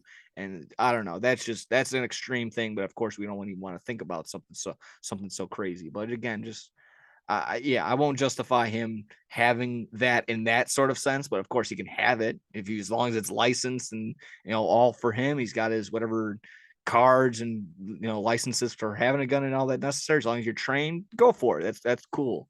But yeah, you can't be flying with it from from Denver to Memphis. Just you can't be doing that on an NBA charter flight. So yeah, that's basically what that is. Like I said, don't want to sound too harshy and judgmental. Just there's room for him to come back, be a smart player, and he's the talent will shine above all. So I think that is ultimately the thing. So again, no one should close their door on John Morant. Just let him figure it out. I'm sure he will. I'll that'll figure itself out. Either way, getting to lighter stuff. Like I said, I'm sure this kind of went a little viral. Giannis tried to give himself a triple double. He went ahead and shot on just basically the last couple seconds on the hoop, no opposing thing. Threw it up there, got the rebound all to himself. At the time, I think it was called a triple double, but the league has since rescinded it. It's hopefully that's how you say that word. They've taken it back. It's not going to be a triple double. It's probably the most blatant thing of Pat statting I've ever seen since that was was one guy back hilarious. in the 90s or early 2000s that he he spazzed out on his teammate because he stole a rebound away from him. So he took the ball, threw it up, and tried to get it himself. So I forgot the name of it off the top of my head, but yeah, just the terrible sign of yeah, I'm kind of like I said, glad that the league took it away. Any thoughts on Giannis trying to stat pad just so blatantly like that? Yeah, I thought that was pretty funny. I saw that and I was it's just so ridiculous. And the players on the Wizards or whoever they were playing, like just staring him down. I loved it. Like he's just right under the rim staring at Giannis. Like, are you kidding me, dude? Yeah, that was like just a straight up bruh moment. Yeah, like Come are you serious, man? on. Like you're already Giannis. Like you really needed another one. Give But me yeah. the 50 piece. Nah. I saw it was funny. I saw someone like a better put. He had under 9.5, Yep. and that fucked him. So hopefully he got his money back. I'm sure. Yeah, I would only hope that something like that. He either got a free bet or he just straight up got his money back. That would be that would be pretty good. So shame on you. No, no, no. Shame on you there, Giannis. Can't be doing that. Can't be Pat Staten, all that I stuff. want triple double. Let's see. Last one in NBA. Just really quick, just nothing really too crazy. Pau Gasol is getting his number retired as of today, as we're recording on the 7th. So Wow. congratulations to him. The Lakers, of course, are retiring number 16, that being basically where he had his meat and potatoes of his career. Of course, he had a cup of coffee with the Bulls is kind of really much while I'm mentioning it. But either way, I still kind of had soft spot for Paul Gasol because that's kind of when I was, a young lad trying to learn the game of basketball. I was like, what do I do? I'm not fast. I have no handles whatsoever. I got a big ass and I can kind of back people up. So I'm gonna put my back to the basket and I'm gonna put my back to the basket, make a good post moves, and that's exactly what I tried to pat my game around Tim Duncan, Pau Gasol, Kevin Love. So Hmm. guys like that, power forward, centers, getting guys like that. So of course I'm always gonna tip my cap to a guy like Pau Gasol. Hard work, and of course between that and he's taking care of the Bryant daughter, and everything, being very much involved in the Kobe Bryant's widowed wife's of course what's I don't want to sound the family of the Bryant family. So he's been very much active in just helping out, basically just stepping up and kind of playing dad in little aspects. So that's pretty cool. Again, obviously that tragic story. Everyone knows what happened to Kobe Bryant. So either way, Pau Gasol retiring number 16. The only thing I just saw again was the entire arena is getting a Pau Gasol jersey, which is pretty cool. But watch out for those shifty people that want to get there early and steal your jersey, like they did when we were at the White Sox game and they took our blackout towels. I just don't want that towel, dude. I don't know who took our towels, but they took it. It's Yeah, not that was yours. fucked Probably up. sold it on eBay for $20, whatever. So it should have been stocks and five, but you guys shut up. I Uh, wanted my towel. yeah, I wanted my towel. We got there late, but either way, it don't matter. Still, that's not yours. It's ours. Regardless, Pau Gasol getting his number retired. Any thoughts on him in general? Anything? Anything on Pau Gasol? Oh, we love Pau Gasol Yes, we here. do. We love Pau Gasol. Isn't there a brother? Yeah, Marcus Saul. I Yeah, haven't there, seen there. him in a bit. I think what on the Grizzlies for the majority of his career, and then a little bit on the Yeah, where'd he Raptors. go? I think he's done, or he might be hurt. Might be Did he done. give up? And give up. Yeah, he gave up. They don't retire. They just give up. They just give up. Yeah, that would be crazy. They don't show up anymore. Yeah, no, I gave up. Yeah, exactly. Just being documentaries. Yeah, when did you retire? Oh, I gave up in 1999. That was a good year. That's when I gave up. uh, oh man. I had So to that was look up Marcus Saul now to there you see go. where You he can do is. that. I'll quickly just I mean, didn't really watch too much John Jones. I mean, really didn't see anything Oh, from looks UFC like he 285. plays in Spain now. Ah, okay, that makes sense. He's a Spaniard. He's out there, probably representing the national team and all that fun stuff. Still, yeah, I mean, him and Powell still playing there. Let's see. If you He got on has that, an like I said, NBA championship. he won an NBA championship. Yeah, on the Raptors one Yeah, in 2019. yeah, that makes sense. Yeah, that makes sense. Wow. Yeah, a little bit of a decent career for the Gasol brothers. A little decent little career there for both of them. Definitely Pau Gasol for sure, Hall of Fame. You're gonna have to Yeah. make the argument for Mark, but there you go. If you're good on that, we got UFC 285 really quick. Nothing really too heavy other than I had just two quick things. The Mexican woman that won, I of course just don't know names because I'm terrible with that. She was a major underdog, plus 800. She ended up winning, and she's the first Mexican born woman to hold said title that she ended up winning. So Wow. you can take that to the bank. I'm sure you can. If you want to jump around the sentence that I just said and pick out the key words, put them into Google, it's for sure a fact. I'm I guaranteed. could do that. Yeah. Like I said, I don't know the name. Whoever ended up winning, I believe she beat sure stink did Valentina Val- Shevchenko. It's Shevchenko. like That's how you say it. Shevchenko or Yes, yeah. No, you're right, Shevchenko. So beat her. She, like I said, heavy dog, major dog, plus 800 around there. I've seen in some sports books. So good on her. Congratulations. I believe Shevchenko immediately wanted to enact her rematch clause like they do in immediately. WWE. She wanted to fight right after that, 5 minutes later. And then Is that so? Is that what happened? I don't know, but she did say like she wants her rematch like immediately. Uh, last one being the main event, and that one John Jones coming back from basically I think 3 years being the light heavyweight, now moving up to heavyweight, wins by submission in right around 2 minutes in the first round. I'm just lucky because I had that feeling. I'm like I want John Jones, so therefore Gagne is gonna win. So I was like, I'm just not going to put any money on it. And like I said, I'm glad I didn't because I had no idea what was going to happen. Didn't see any highlights. Didn't really see anything from it. I just going to ask simply, did you see it at all? And if you didn't, well, we can just move it on. Yeah, not really. I just saw the like some post interview stuff, like him dancing after the fight and shit. And he said, "Can I get a hoya?" I was like, "What?" I did like that thing Bill said. He had a story, shared it with us. It was the CM Punk interviewing Jeff Hardy, and like that was gonna be Daniel Cormier. He's like, "Hey, Jeff, after the," and then just attacks him right away. So hopefully I did a good enough job explaining that meme. I hate describing that stuff. Uh, let's see. If you're good on that, looking last little couple things. Blow through the Revolution recap. Quick thoughts on WWE 2K23. I just gotta give, I want to make a consistent thing of the week. So clickbait of the week while we're getting into wrestling slash combat sports. Simply gonna be fight videos. I got on a very, very long I wouldn't say torturous, but just an incredibly long streak of watching fight videos towards the end of my day on Twitter. So don't fall into the big pitfall that I did. I tried to go to bed and it turned into 5 o'clock on me. The sun came out. So Holy. yeah, don't do what I did. Clickbait of the week, fight videos. Those are always a good go-to. I'm about to watch those tonight.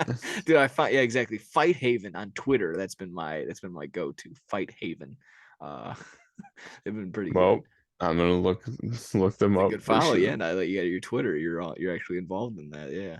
Let's see. Quickly before we do our Revolution recap, we were kind of going through the DLC that was, I don't know, leaked or possibly just straight up revealed by WWE It is 2K. revealed, Oh, okay. It's yeah. just okay. I thought it was just I don't someone know if being. they revealed everybody, but I saw that like WWE posted like an article on PlayStation, like of all the like some of the DLC people that were mentioned in there. So it's Yeah. probably all legit. Yeah. So I'll quickly just blow through the names that, there's one, two, three. Look, I think there's uh, five DLCs dropping over the course of, 5, 6 different months. So, as far as content going, you're going to get 25, 30 extra players and whatnot. But as far as quality, you're going to get Um, Rick Steiner, Scott Steiner in the first one, Carl Anderson, Luke Gallows, if you like those guys at all. Yeah, I mean, those are just really the names.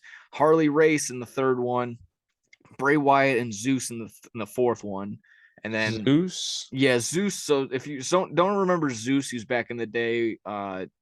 He was basically again terrible with names, but he was basically the actor. He ran that program with Hulk Hogan back in the '80s. So yeah, Hmm. yeah, it's just take your time maybe look into that one. I'll beat him up. Yeah, and then Wade Barrett in the last one. So I mean, like again, if you're putting together 5 DLCs when you're getting 25 people, and I can only name, not only name, but I'm only looking forward to Like 6, 7, five 8 of people. them. Yeah, Yeah. I mean, and that's me. That's me being generous. Even naming Carl Anderson and Luke Gallows, I think they're absolutely god awful. So that's just having name caliber guys that I like know. Because otherwise, if you want Elton Prince or Kit Wilson or Ashante Adonis or BFAB, but only in manager mode, or Wendy Chu or Tony D'Angelo, Williams, Valhalla, Joe Gart Gacy, Blair Davenport. I would name more names, but I don't want to. Who? Exactly. I don't want to. I don't want any more people to click off and be so bored. So, uh, I'm just gonna say. I said it earlier. I said it last week. The people that are gonna drop 120, you're getting for sure scammed with a pre-order. But I mean, I'm sure people will justify it in every which way. They're gonna be like, "Oh, I got my DLC, so I'm able to get this trick or whatever, this move set, so I can go towards another guy." Whatever. Come That's just me. It's on. just me being a stick in the mud somewhat, but I'll never take it away. These WWE 2K games, they've been pretty good. They took that 1 year off, and then that's been good ever since. So good on them. I'll still be looking forward to the gameplay. You talked about a couple other things that they've added on in the WWE Universe mode that they've just the bugs and stuff like that cleared up. Yeah, there's something I saw it. Let me look at I had the post here just because I suck at explaining things. Let me just look at it to make sure I'm explaining it correctly. Yeah. And I just want to be like, somewhat positive on WWE just for anybody that's like, oh, he's an AEW mark or just can't get a good thing out of Nick when it comes to WWE. So I want to stop. I want to No, I stop mean that one for thing I sure. always loved the WWE 2K games. Like again, Yeah. I never watch Yeah. The WWE that games often anymore, but I and always yeah. get the game. And I don't want to not necessarily a spoiler, but when WrestleMania comes up in a couple weeks, I was gonna give us the homework assignment. I want to give us Hmm. our top 10 favorite WrestleMania moments. So maybe Oh, get that some idea. sounds fun. Exactly, Yeah. gets the juices flowing. I want to get that flowing. But like I said, I just want to shine light. That's exactly what it is. WrestleMania, for even if you're a WWE guy or AEW, it's still the Super Bowl type deal when it comes to just wrestling in general. All the amount of spot shows that happen around WrestleMania in that town, like it's still beneficial that WrestleMania happened. So again, It's good. It's yeah, good for wrestling. And it's one of the biggest events of the year without a for doubt. wrestling fans. Yeah, then So, making it 2 days, I would say that's arguably been the best thing that they've done in a long time. So sorry, did hmm you anything No, clarifying on you're the right. WWE Don't thing? have to sit through like 8 hour long show. Yeah. Yeah. So that was always the one thing. It's like for sure, like, everyone make sure you get here at 2 o'clock because Yeah, get here WrestleMania for is the two gonna o'clock pre-show, and then yeah. then 11 o'clock rolls by, and you're just dehydrated. Don't get me wrong, I always loved Oh them. yeah, no, it'd So be I would great. sit through them, but But you just knew, like you were in there for the long haul. You knew exactly. This is a hmm marathon. So yeah, just one of the things that I saw that I thought was cool that they're adding to the universe mode is that like one thing is that like the AI in the game is usually pretty dumb, or like superstars, like certain people will do moves that like they never actually do in real life, like which like Omos, or like someone like will go on like the top rope and jump, it's like he would never do that. So like Yeah. they finally added this feature where they have like you can go into every I can't show it because my background's black, but you can go into every superstar in the universe mode, and they have a bunch of different options where you can control like the amount of times the AI does certain moves and stuff. So Okay. it's more realistic to how they actually wrestle in real life. So like when you're fighting those computers, it makes it like so you're not just doing the same thing over and over again when you're fighting different people. It actually has like a unique I feel like it would add like a unique thing to it Oh yeah. in a sense. No, So exactly. that's We won't be those stupid situations exactly like you just saying. Just like, why is Brock Lesnar about to do a moonsault right now? It's yeah, like he would exactly. never do that. Or yeah. Exactly. Stuff like that. Yeah. So it's just little things like that I like. And Like you're I like just Rey another Mysterio doesn't do power bombs, dude. Like yeah, exactly. And stuff like that, exactly.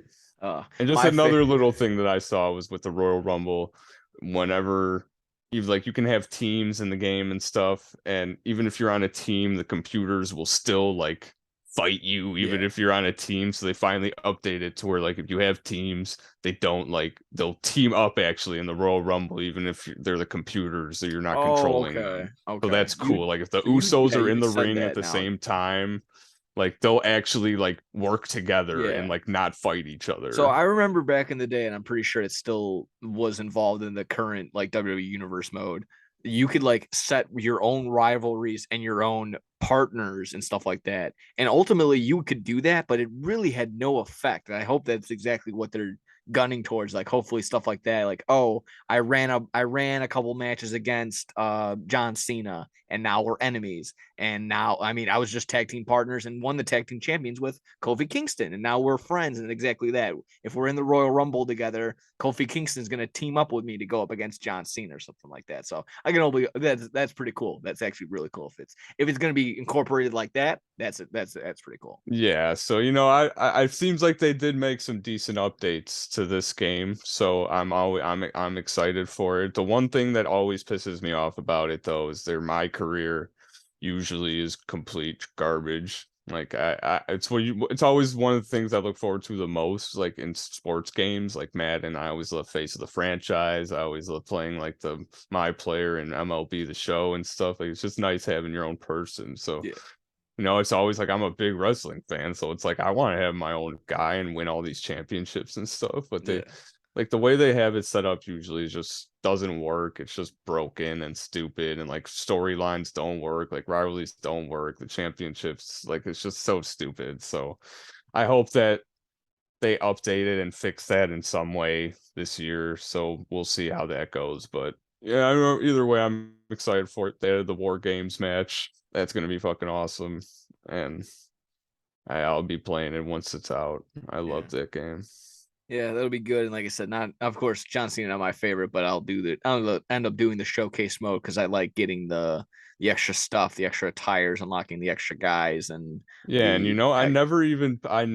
I feel like such a fool. I never played the showcase once for oh this really? slash. Yeah, I No, never played they're it one fun. time. They're fun. It's like I said, sometimes it could be almost like a learning experience if you're going through the last year was Rey Mysterio, so they were like doing his Eddie Guerrero, him and Eddie Guerrero in WCW, and Mm-hmm. then early on him and Chavo, or I actually that one didn't happen, but him and HBK, him and Kane, just ones where you're like, damn, that I do remember that story. And he's had some pretty underrated, just great rivalries and matches that we just stuff like It's that. fun So because it's kind of like a documentary, but you're yeah, also halfway they playing put a lot of good through it. production into it. Yeah, Yeah. the cutaway scenes, and then just it's for a guy like me who has not been playing the 2K games for a while. I was able to get a little bit more exposed to some of the moves and some of the new features and stuff like that. So it does kind of somewhat hold your hand, like, oh, do an Irish whip and do it next to the ropes, and then it shows you in parentheses how to do that exactly. Mm-hmm.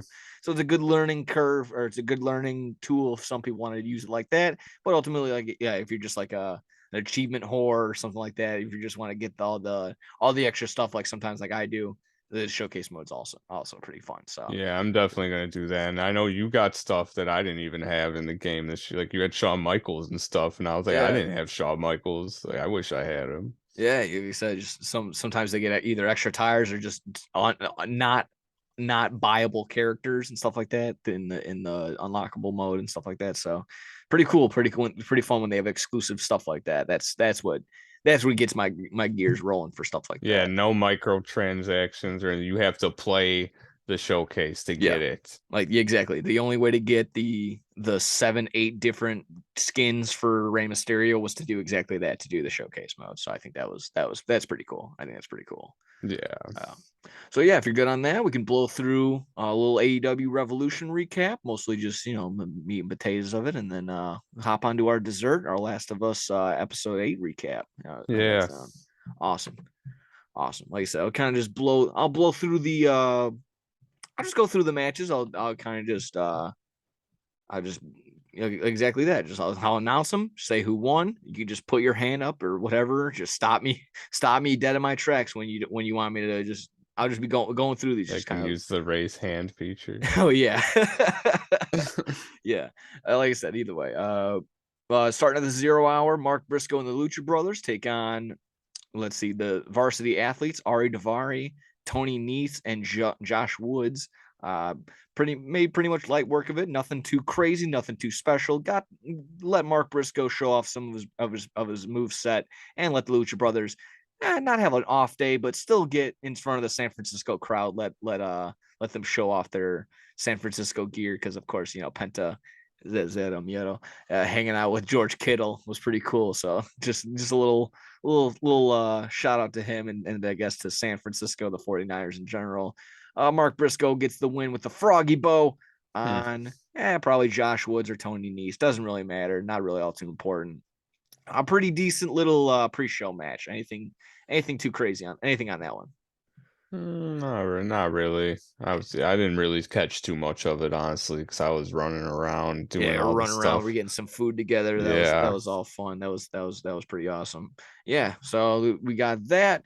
Jim Ross joined us in later on for the rest of the portion on that. He started off basically the first hour of the pay per view. So good on him. Good, able to get in there and do what he can. It hurts a little bit just seeing your guys go, but it's better to let him do what he can, as opposed to shove him out there for 3+ hours and he's just acting like an old man that's just out of his mind or something like that. Yeah. So let him keep his dignity for a little bit longer. Keeping it going, Ricky Starks taking on Chris Jericho. The highlights were, pretty decent match. I like Ricky Starks. He can put on some pretty good matches. Chris Jericho did a pretty good job of just putting him over, showing off what he can do, what they can do. I think the big spot was Sammy trying to come down, Action Andrade, cutting him off, beating him up a little bit, and they fight off into the back, allowing Ricky Starks. I think he even got cracked with the bat, but still that didn't really bother him in any sort of which way. Flip lab doodly dat spear or two. He flipped him on his head, and Ricky Starks got the win. So I think that's pretty good. Hopefully that extinguishes the flame on this Jericho versus Ricky Starks rivalry. I hope that puts a pause on it, or just kind of just ends it all together. I think Ricky Starks should be maybe on to bigger and better things. I think another him with the title run again, maybe not give him the title necessarily, but having a fun spat between MJF and Ricky Starks, that'd be fun to do that again. So Yeah. yeah, Ricky Starks, Jericho. Hopefully, like I said, that ends that rivalry right then and there. Last burial match. Hopefully, I hope that they don't, like, Yeah. Chris Jericho doesn't come out next Nothing, week. yeah, nothing really more to touch upon between Jericho and Starks. I think Starks has taken 2 out of 3 now, with him getting the first one. I think Jericho stole the second one or something like that, cheating, probably hitting him with the bat, or having Sammy and Andrade and Action Andrade. So they're basically either even keel, or Ricky Starks has the edge. I'm pretty sure he has the edge. So no need to, like I said, no need to further keep going with this one. Let's see. Last burial match. I think I called it what everyone else did, just a buried alive match. But no, last burial, because beyond the shoving him in the casket, they also ducked underneath the stage. So that was the last burial. Let's see. Jungle Boy Jack Perry versus Christian Cage. this was fun. This was a lot of fun. I'm glad, like I said, Jim Ross was out there for this one, so he got to hype up his boy. I think he's really big, and I think he really likes Jack Perry. I think they should kind of push him in every which way to give him any sort of title, every sort of singles run. I know that Luchasaurus is still dealing with the legal trouble of his mask, so I mean, we'll kind of have a pending issue with that. He'll probably come back and run a rivalry with that. But either way, this match was pretty good. They were all over the place. Christian Cage, of course, playing the perfect heel, getting in the mom's face, getting in Jungle Boy or Jack Perry's face, the mom, the sister, playing the perfect heel role. Jungle Boy, Jack Perry just able to crack him a few times. I think he accidentally actually did crack his head on the solid concrete we saw at one point. So maybe not trying intentionally to get some juice like we saw a lot. I mean, a lot of people, a lot of juice, a lot of blood throughout this pay-per-view, and a lot of people like to complain about that throughout the just the pay-per-view, all the weeks on Dynamite, so on and so forth. But they tried. It was pretty good. Brought up the ramp. Just hitting them with shovels and stuff like that, hitting with each other's moves. They think the concerto, they attempted a concerto by Cage, leading to Jack Perry eventually landing just a loud, thunderous concerto that probably popped people's ears that were actually in the arena. So good on that. That looked like I said, that chair looked demented. I thought he's gonna be sucking soup through a straw. He's dead. Got him in there, burial, boom, bada boom. I love just the, whatever, call it theatrical, dramatic. Just, he's battling the inner demons. Like, do I fuck him up? Yeah, I'm gonna do that. So just concerto, finally throwing him in the thing. Like, do I do this? Is he gonna? Yeah, we're gonna go ahead and close the casket and win this. And match, then it shoots down. Oh yeah, that was cool. He's like, I love Excalibur. He just goes, holy. He's like, holy cow. Yeah, what the? Yeah, the good one. So yeah, overall good. Again, hopefully one of those where maybe I don't want to necessarily see the end of Christian Cage, but just I hope that rivalry ends. They're both going to go on to something else different. If not, maybe seeing Christian Cage probably on the down end for a little bit. I probably did get a little hurt in this match, but I think given the opportunity, give Jungle Boy, give Jack Perry a singles title run somewhere, either in the TNT title picture, or if we put him in the right run, put him in the right mix, give him a good attempt at the World Heavyweight Championship. I think, yeah. Until further notice, it's just MJF's in my mind. So you're not gonna change my mind on anything like that. Anything that pointed out at you on this one? Like I said, we're just blowing through this one. Yeah, I mean, we love Jungle Jack, man. Yeah, hell yeah. He's one of my favorites. Yeah, and Christian's been great as a heel, so that was fun.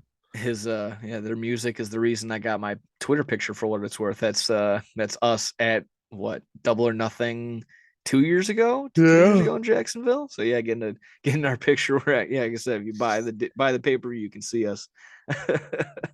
Let's see. This was a good one. And I jokingly, while we were there, and I said it at the moment, like, oh, we just watched the burial match, but this was going to be the true burial match. No, this was great. That like I said, just me being a little being a little harsh, I suppose, on the Young Bucks and the Elite. Just like in my mind, they're good, and I'll never take that away from them. They're obviously the reason why we are watching the AEW for all of its glory and for what it's worth. But sometimes when we get these opportunities, you're just like, damn, are they really gonna do this again? Are they really gonna screw over the House of Black? But no, they incredibly entertaining from beginning to end. The spots that were like I just said, we're like, oh damn it, it's gonna happen again. The Elite's gonna get out of this one again. No, just some solid knees, some great teamwork. Brody King just loves to jump around and throw his body into others.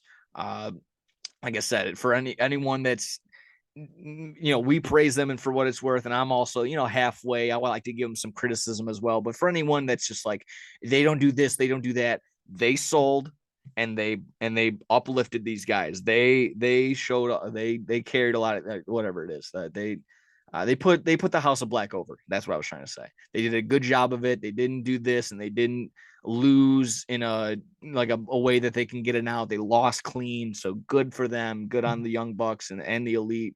I also saw a picture today. Maybe this can get you excited. Don Callis saying something along the lines of like our focus is here. We're probably gonna make another singles run. So I think that'd be pretty cool.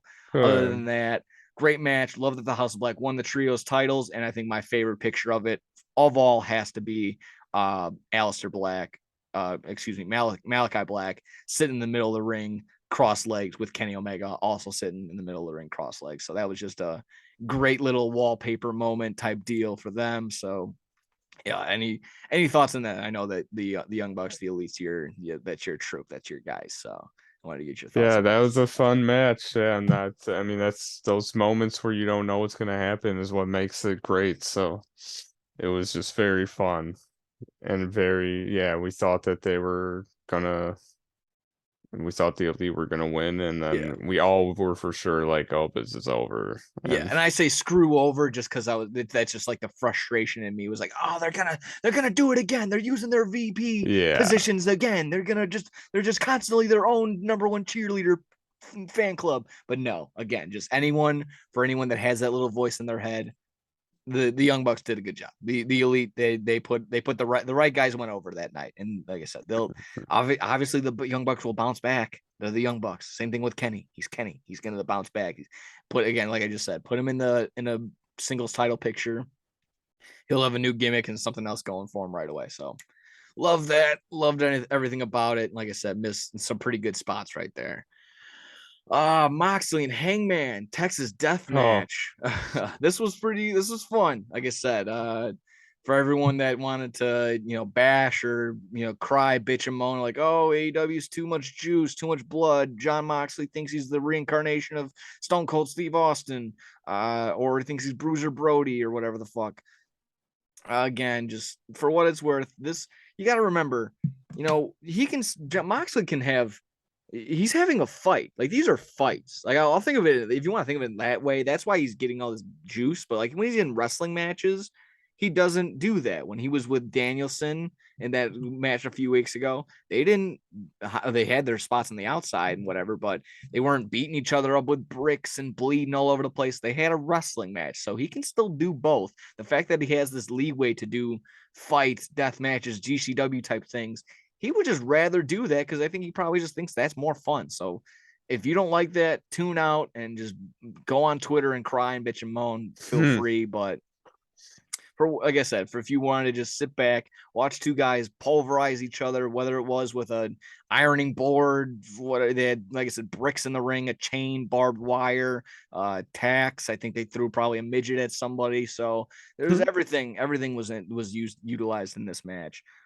Just again, I think the right guy won. A lot of the young talent went over in this match. That was basically the theme of the night between the Guns, Wardlow, Jungle Boy. Yeah, I mean, again, the House of Black all going over. MJF all going over tonight. And again, I love that idea of like, oh, AEW doesn't make stars. Well, then what was tonight? What was tonight, dude? I mean, everyone that was like a homegrown talent got the W today. And yeah, I Jamie did Hager. see I mean, that too. I was gonna mention that at the end, but yeah, every single match on the card, someone that was like brought in that's like homegrown from AEW once. yeah. So I mean, again, just like, oh, AEW doesn't do this. They're relying on WWE talent.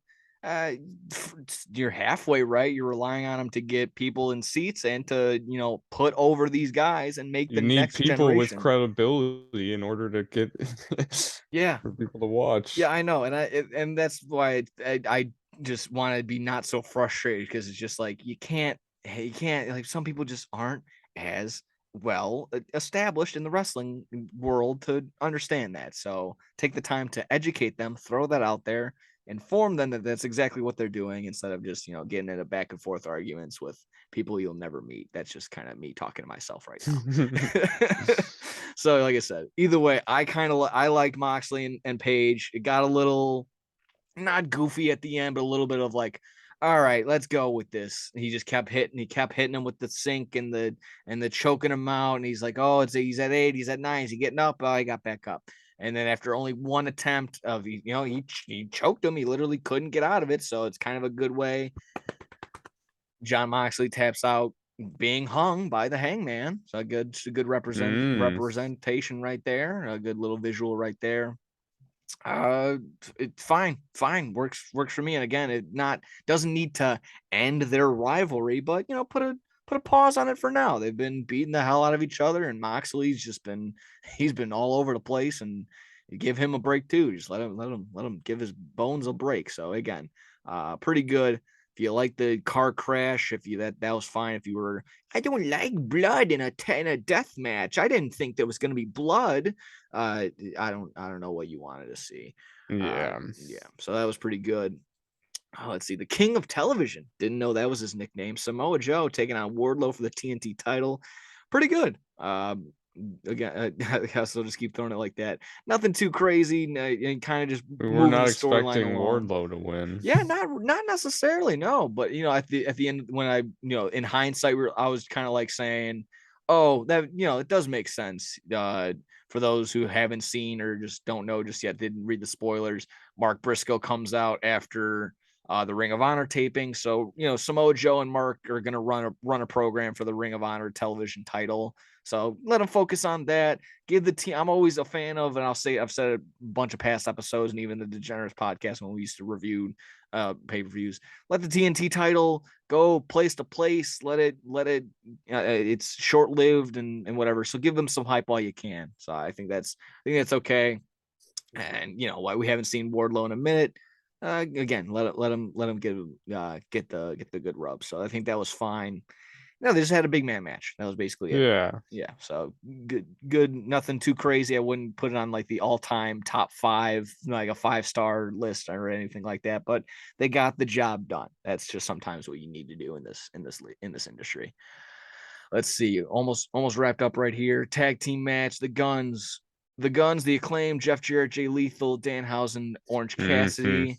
Uh, Ultimately, just again, one of those things got the job done. A little bit of lackadaisical, just one of those in between matches. Had just a crazy Texas Death Match and a TNT Championship match. You got to kind of have to throw something in between. I think that's how this was the match right before the main event, if I'm not mistaken. Either way, it doesn't really matter. Yeah. So yeah, just one of those like breather, bathroom break type matches because everyone was going to be sitting down for an hour for MJF and Brandon Danielson. So jealous. I would love to sit down for that hour and watch that match over and over again. But regardless, focusing on this tag team match, that's fine. The big thing of the match was really the thing afterward was, like I said, mentioned earlier, FTR, top guys, they're Mm-hmm. back, baby.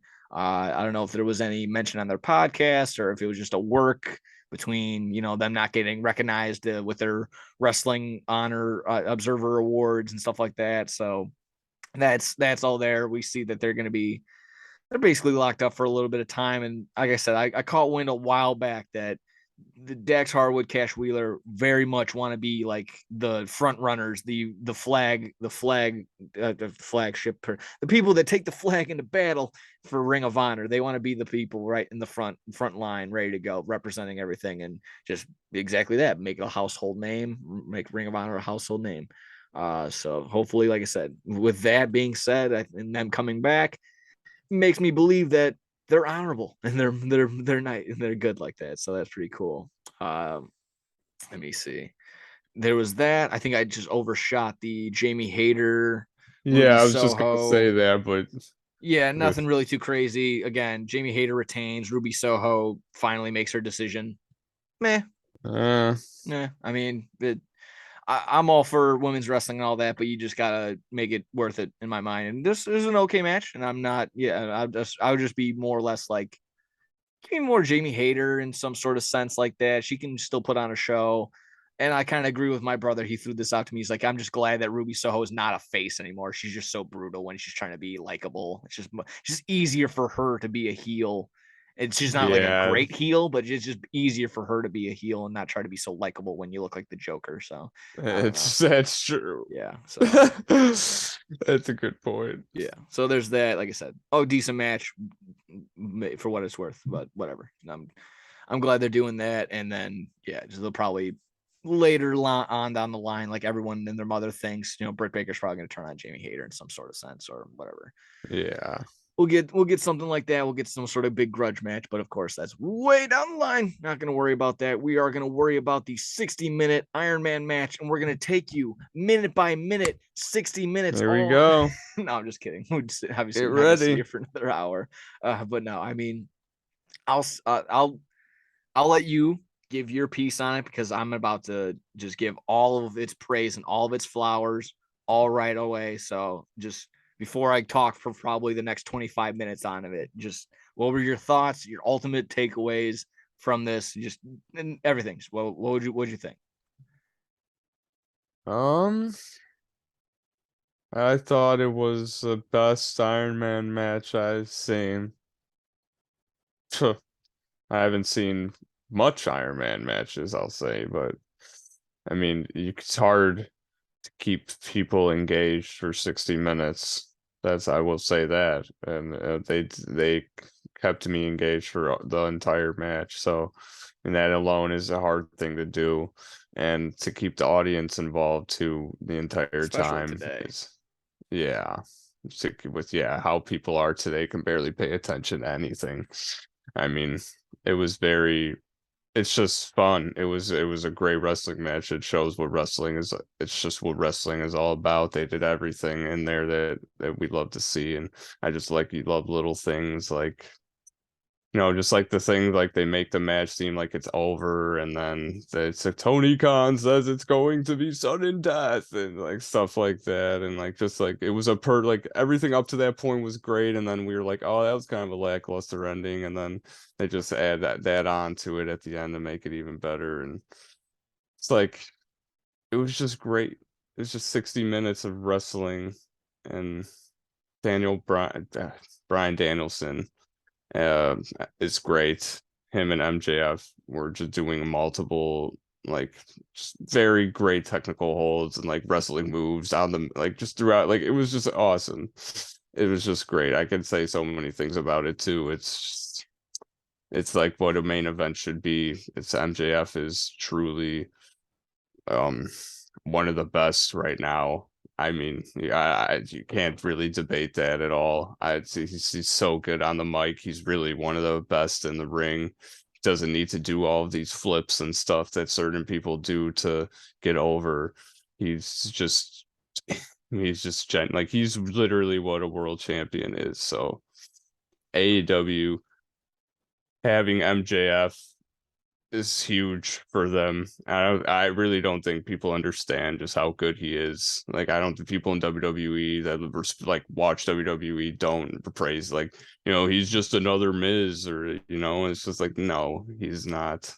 It's when watch his matches. I mean he's MJF is truly something else. He's on another level than other people. I mean no one can touch him really. Like, he's on the mic in the ring like he says, like it's just like everything that he does is perfect. So it's that cemented him right now. I like he's gonna be the champion for a year at least. Like he's not gonna lose that belt anytime soon if they're smart. At least be building up MJF. I mean, make people hate him more as much as possible. Like I'm just so excited. There's going to be this storyline. This was like the first real storyline, other like Ricky Starks. See, that was just something they were doing for TV. This was the first pay-per-view match in defending.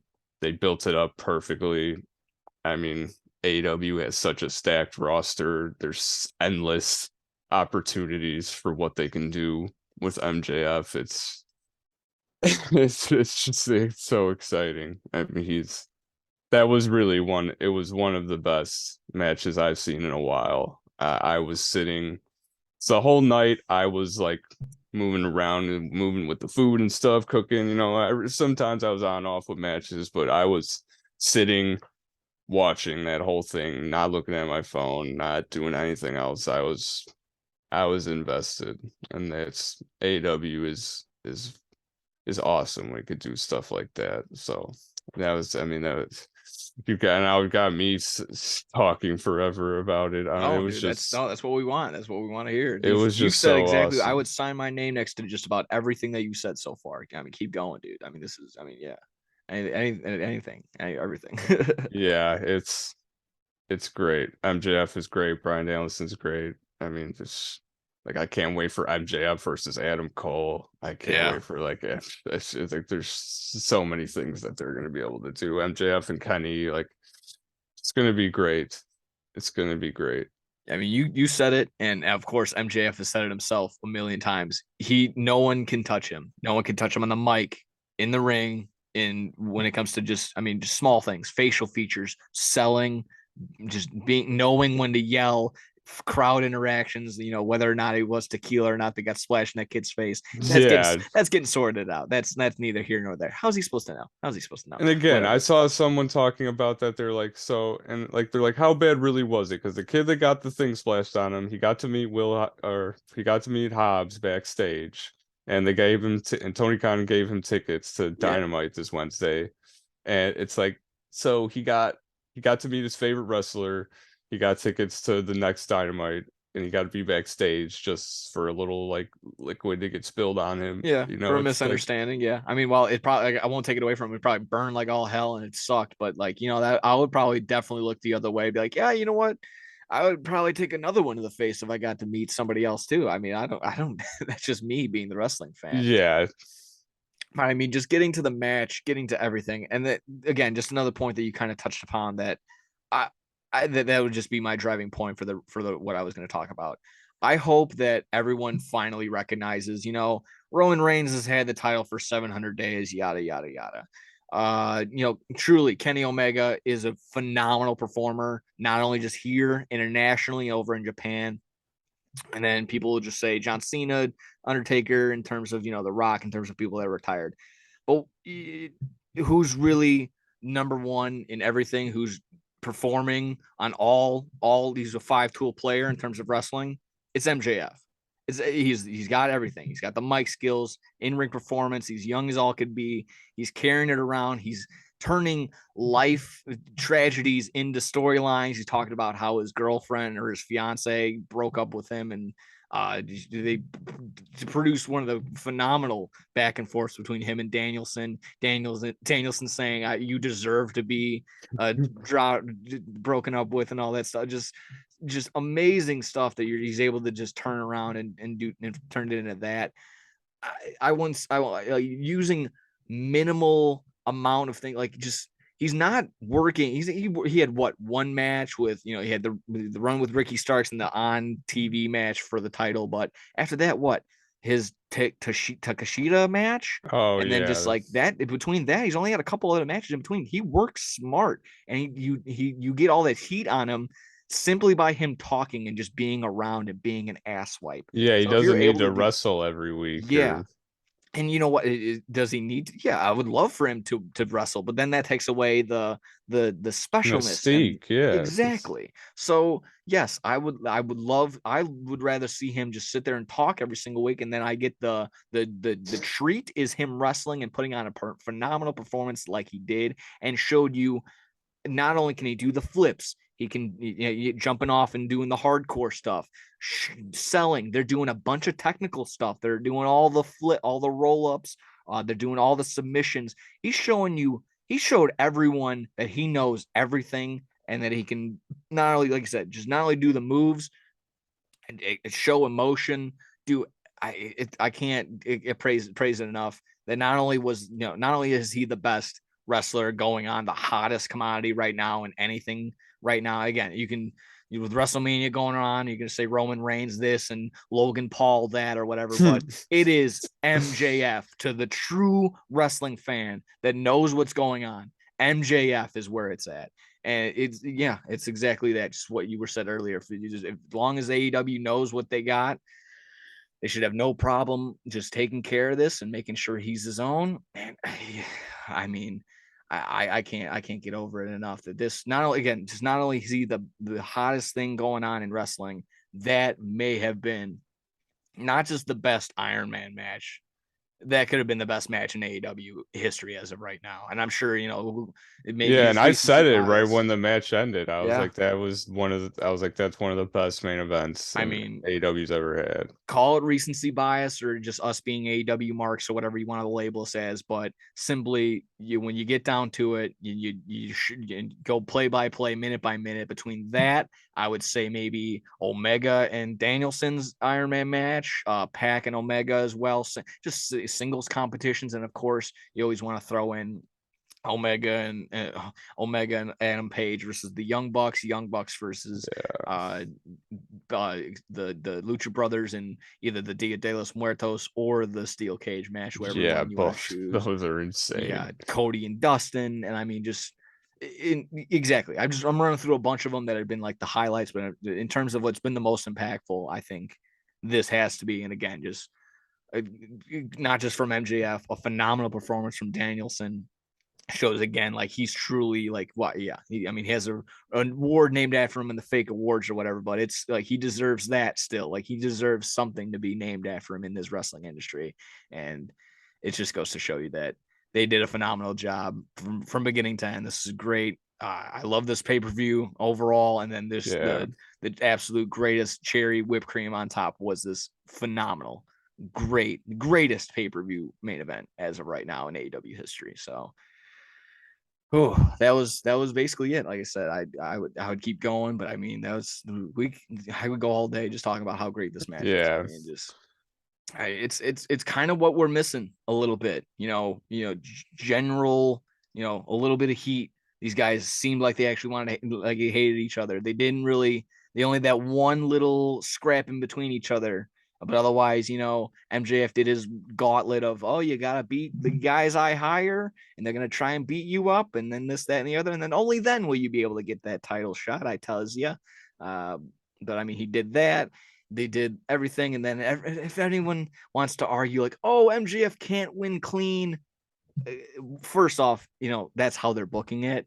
So I'm sure if they did really want to let him win clean, he could have, but it's just better and gives him more heat when he doesn't win clean. So Yeah. let's think about that. And again, similar to when Moxley, beat him because he was trying to cheat, it makes for a way bigger pop when the other guy foils his cheating attempt or something like that. So again, just wrestling 101, think before you fucking tweet or something like that. I don't know, just in that sort of sense. Wrapping it up on that, just again, great performance from everyone revolution wise. I would sit there and tune in again. I can't wait for this to come out on DVD, stuff like that. So final thoughts on AEW Revolution there. It was a great pay-per-view as always. Tony Khan doesn't miss ever, and if you haven't watched AEW, you should. Yeah. Again, to anyone those sheep, those people that I was talking about last week, you're like, oh, Dynamite is dead. Evil Uno was in a main event. Dynamite is dead. You're gonna be watching the Big Bang Theory episode and probably whatever shitty movie is on afterward when it comes to the TBS programming. So you're gonna be sitting there all day watching AEW Dynamite. You're there for the long haul. So that's pretty much it on that. If you're good with that, and like I said, that was AEW Revolution. Good recap. Main course, all good on that. Time for dessert. A little bit of Last of Us, episode 8, and I texted you right after. Okay, sorry, like we always usually do. Heavy spoilers ahead. Spoiler segment. Spoilers. I'll give you 3 seconds. We'll do a 3-second pause. There we go, and we're back into it. Spoilers. Heavy. Episode 8. I texted you right after this was done. I said this is probably, still pending, still lingering on episode 3 and thinking about that one, how awesome that one was, just because such a nice story. This was probably my favorite episode. Has to be, in terms of just action packed, the dialogue I love, the interactions, you said I was gonna meet David. We sure did. Sure did meet this guy. He was a creepo mundo. And yeah, just the Last of Us inside telling me that I got to meet the actual Joel from the from the game. I forgot his name, his character name in the episode, but Yeah, I forget what his name Ellie is. ends up killing him. He's the one that gets cleaved up with the knife right in the neck. Again, I'll kind of just blow through it. Let's see. Ellie sewed up Joel, excuse me. She's gonna go look out, gonna go get some food. It looks like she finds a buck, shoots it. We crawl at same time. We're meeting David, talking to the rest of his. It seemed like we were kind of walking into like a Jesus camp, one of those, just basically just a cult type following. But there's no real indication of that other than just this guy's a Jesus freak weirdo that likes to mess around with the little kiddos, and then not so cool. Yeah. But we don't know And that eat unless people. Oh yeah, that too. They later find out that they've been eating people in their group. Of course, under the false pretense, like, oh, we can't bury them. The ground is frozen. And they're like, so yeah, they're just doing that. So this guy's all backwards and crazy. He's telling the guy that plays Joel in the video games, like, I need to know that you still trust me and you with me, brother. And he's just like, yeah, no, I'm there, dude. And he's like kind of like halfway in, halfway out. I just thought that again, just going back onto it when she's like, when they're walking into town. I think I'm jumping over it again. So yeah, they establish they're gonna go hunting. Excuse me. Same time, obviously Ellie's hunting. They find the same buck, or venison buck, whatever. Kills it. They make a negotiation like, oh, you got medicine, penicillin. I need to help my buddy. So they're very vague. She's like lying to him. Can't establish trust. Because why would you? They're weird. She doesn't know that they're weirdos just yet, but whatever. Let's see. Going through that, the yada yada. A big interaction, kind of sat there. It was kind of again just establishing like who David is and what he could probably provide, or like you're giving the us, Ellie, and the audience that is unbeknownst to the situation already from not playing the video game, giving us this false sense of security with him, like, oh, we can trust him. He loves Jesus and he loves protecting people and providing, and he wants to be a father, and that's all he wants to do. And can't wait. Now I have this feeling I can't trust Joel. Was like, why would this guy? He was like trying to lay those seeds and the groundwork for that for Ellie. And yeah, again, I'm just trying to remember. Jump in of course if I'm farting it up. She comes back, gun to her head. She's able to get the medicine and run away. He's like, you're just gonna let her run away? No, they end up tracking her later, finding tracks. He's like, so Ellie sets up for that. If Joel, like, hey Joel, he's still in like a trance of like, I can't, he's passed out from the pain and all that shit. After injecting him with the penicillin, like, hey, someone comes in here, it's not me, stab them. Gives him a knife. So she goes out and tries to make a distraction on the horse. Ultimately ends up becoming food for that group of people later on. They end up getting cooked. And at the time, that scene is coming up. We don't know that it would have been a better fortune possibly for Ellie to just get shot and killed right there, because it would have been a much bigger hell for her coming back to what could possibly have been. I'm just beating around the bush here. Just essentially the evil of David getting rid of the wrath. She's been more off dead than dealing with that, becoming his little wife. Apparently, was essentially what we didn't know at the time. But that would have been the easier face. So I'm thinking in my mind, like, damn, he wanted to kill her. What an asshole. And he's just like, no, he knows the evil that David would have done to her back in the camp or whatever the hell. So this was that's why, like, going back on it, like if I rewatched it again, eventually I will, when I watch the whole series over again with my girlfriend, something like that, I'm just gonna be like, damn, like that. I remember I was like, damn, fuck, just all those little things you didn't know at the beginning and all that junk. Again, just kind of trying to blowing through it, bringing her back to the base. She's in a cell. David again is telling her, trying to gain her trust, breaks her finger. And that's a part of the scene where if Ellie wasn't such a potty mouth the entire series, if she would have just waited for a fuck right there, a good tell her my name's Ellie. And like, what? But Ellie, that's the name of the girl who broke your fucking finger. She would have that could have just been bang right there. That would have just been like, damn, waited right then and there for a good fuck like that. I don't know. That always gets me excited whenever I hear something like that. A good swear. I love swearing. So like just so whenever I hear it just executed perfectly like that, that would have been just the perfect moment for that. So regardless, I know, like I said, I sound like an old man saying, why is she saying shit and fuck all the time? Just whatever.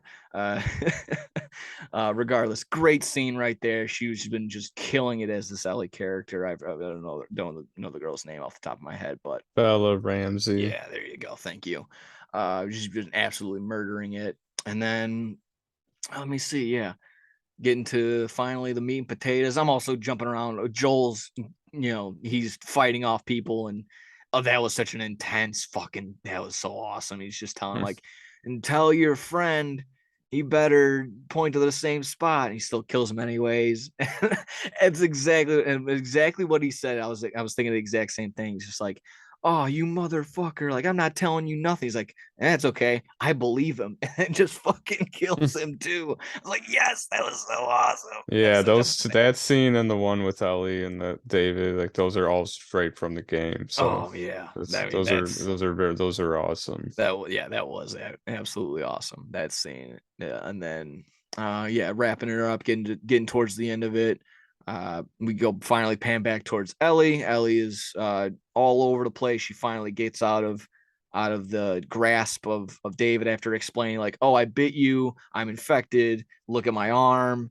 That what ends up leading to the cleaver being next to her face. She grabs it, cleaves the person who plays Joel in the game. Of course, I don't know these fucking people's names, so a little confusing on Yeah, that. his name's Troy Baker, I think. Okay. That's Yeah. his actual name. Yeah.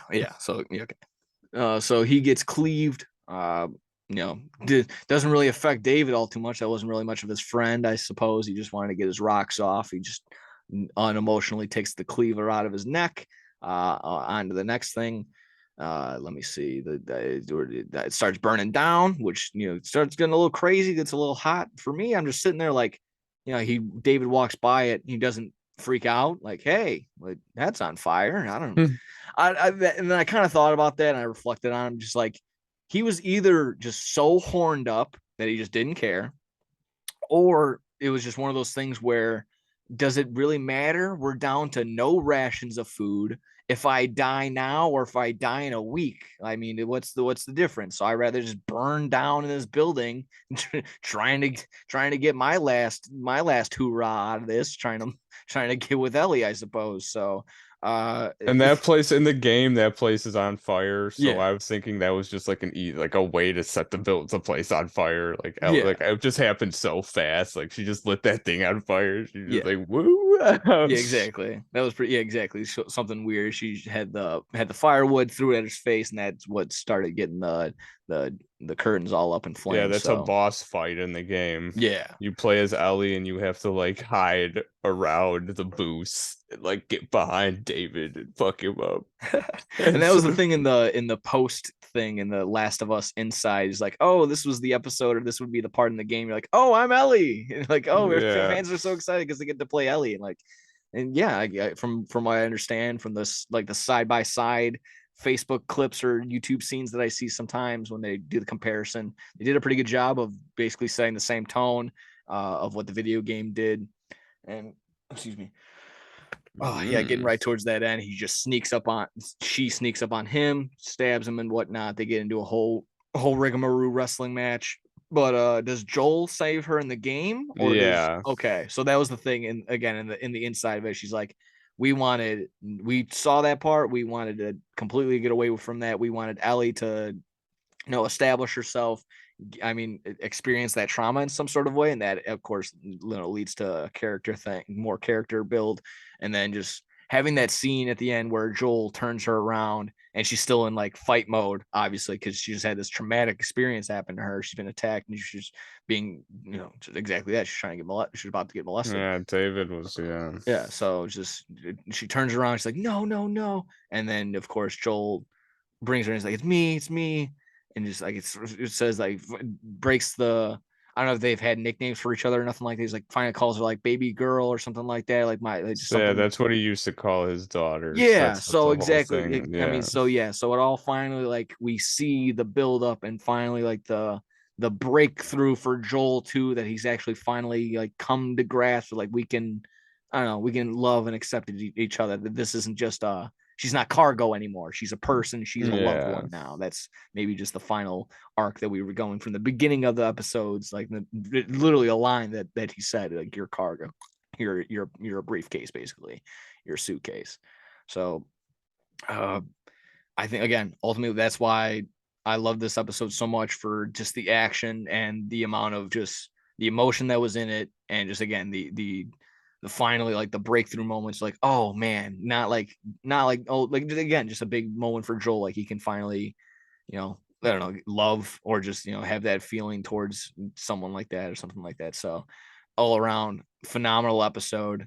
Uh kind of like I said, kind of just overtook it and didn't really get anything on which way. But what'd you think on it? What'd you think on it? Anything crazy? Anything I didn't really get into? No, yeah, you pretty much went over everything there. So yeah, it was a good one. And I thought this one was very accurate to the game. I mean, as the whole show has been pretty much. So um it's been so much, it's been really fun. The last episode is gonna be crazy. I already know it's gonna happen, Oh so man, yeah, I can only hope so. I kind of forgot what was like the credit, like the next time on this type deal. But yeah, I mean, from what it's looking like, there's probably going to be another, like, X amount of time into the future, and they finally get to where it looks like they need to be. yeah, So they're gonna get to Salt Lake City next episode, and there's gonna be a resolution. So okay. Yeah. So I mean, this, like you said, that you were not worrying, but you're like, oh, like, they're not gonna need to rush this with one more, and you're like, oh, there's another yeah, I episode was to go. worried. So Yeah, because I was like, are they gonna have to jam pack this David story and the last thing into one episode? But yeah, I didn't realize there was nine. So okay. there's a Yeah. whole other thing that they have to do in Salt Lake City with the Yeah. Fireflies. So it's gonna be fun. I Yeah, mean, maybe continues to be, it's going to be at least an hour for sure, I would think. So maybe like an hour and a yeah, half type deal, just to finally give us, I think, what, the first episode and second or third episode were like an hour and a half. So yeah, I think yeah, they could maybe, do it for the yeah, season finale. more than justifiable to make this basically a major motion picture type length. So Hmm. I mean, again, when it's this good, the storyline's this good, and the acting is Oh, there phenomenal. hasn't been one bad episode. Yeah, again, yeah, you can have that opinion of, oh, there was two filler episodes, but then you're just being ignorant, so that's fine. Uh, Either way, that basically wrapped it up for me, and then that might, if you're good on that, that might wrap up episode 9 on of No Substitute for Sports here on the old agenda. Hopefully you're full. Check please there, Jim, and we'll One little thing oh, about sure. Last of Oh, Us. sure. It's I love the show. It's an amazing show. I love everything about it. But I do wish that there were a little more zombies in it. Okay. But I don't know. Sometimes I feel like there's been a lot of episodes this season where there hasn't like been any zombies at all, which I get, because I feel like less is more sometimes in that way. Like you don't need to show that, like, we know that there's zombies there, Yeah, I so was just about, that's exactly it's what my not like point was. every Yeah. episode doesn't need to be like, "Wah," like a zombie, like. So I do get that idea, but I feel like there's just been a lot of like time where No, there's that's been fair. no That's zombies at fair. all. That's fair. I understand that. Again, from someone who's played the Mhm. game, and where, like, the infected was a constant threat, you probably don't feel the same way in this series, just because, I mean, it's been exactly that, where man has been more of the enemy here than any Yeah. infected has been throughout the entire time. It's But I it's would better to counter, tell a story in that sort of way with yeah, the people interaction, rather like with the show. Like, it's because with the game, they got more, you gotta fight stuff, you yeah, gotta fight the zombies and shit, but it's better to have those human stories in the show. So I'm glad that they didn't take any of that yeah. away. So Yeah, and my only counter would be, every time we have seen an infected, especially that episode where they just all came out of the ground, it's been, oh fuck moments, and it's been almost to yeah. the point where, like, they're just so, we haven't seen them on screen. They're not like, oh, they're dumb, like, why would they do that or something like that. Like, every single time they attack, or they have an impact, and they're not just there to be there or something like that. They have Hmm. there's a purpose for them. It's just like, oh, we had to get from building, kill a couple infected and then get to the other building. It would make them be important. And then but again, I can also understand the argument of, oh, there's just hasn't really been any sort of like, threat of like, oh, it's constantly like we just mentioned, they're getting from point A to point B, running away from a person on a horse instead of just, hordes of infected. But Yeah. I can see the both of them. So, But yeah, as I was bringing it up, I was seeing both sides. No. I don't want you. You're more than entitled to have that opinion of like, oh, it's not necessarily. Again, I wouldn't use the word boring for not having as many infected. But if you're not as interested as you thought you would be, because there's like you were expecting a bunch of infected, a bunch of zombies, but yeah, I would just say that there's just. Yeah, exactly. Just point to the human side of things, and like I just said, just recognize that sometimes just the evil in humans can kind of subsede the threat of what we thought of what was going to be or something like that. Yeah, I don't know. That's just me. Again, I they'll don't be want in the next episode. Yeah, there we go.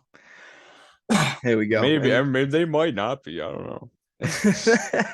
We never know. There's sometimes I know how this first game ends. They're underground. There's not many infected. I remember. So maybe there's no infected. I could switch it up. Of course, they haven't been hand in hand with the video games, but they've of course the key things. Of course, they've been hitting and they've been hitting them well. So what's gonna happen next? You say right now what you think.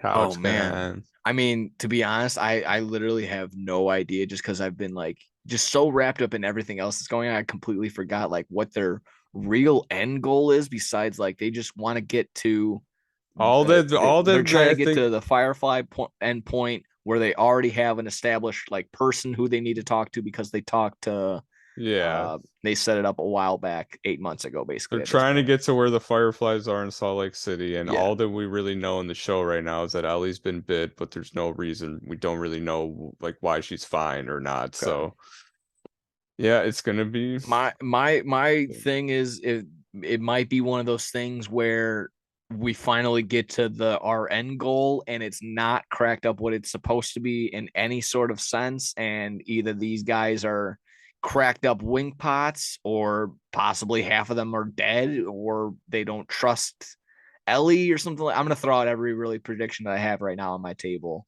They do that, or they try and kill Ellie in some sort of sense. Like, oh, the only way to get the antidote is to kill her and take all of her blood at the same time. And then just be like, jealous and be like, you can't do that. And yeah, so it's going to be something along the lines of that, maybe. Oh, there we go. I can't show my poker face. And again, I swear on my life, I have not played the game, haven't read any ahead in any sort of spoilers. So if that is what it is, that came from my brain. I swear I'm a mama. So there we go. I can't wait for next week. Yeah, me either. Honestly, it's going to be awesome. So I'm ready for that. A bunch of other people too, between people that are just viewing it or people that played it, ready to go on that one. So good on that. Like I said, check please if you didn't already see me over there earlier, waiter. Please give me that check. We're trying to get out of here. Accept Apple Pay. We're trying to split this. Can we do this like he had the margarita? It's fine. Never mind. Either way.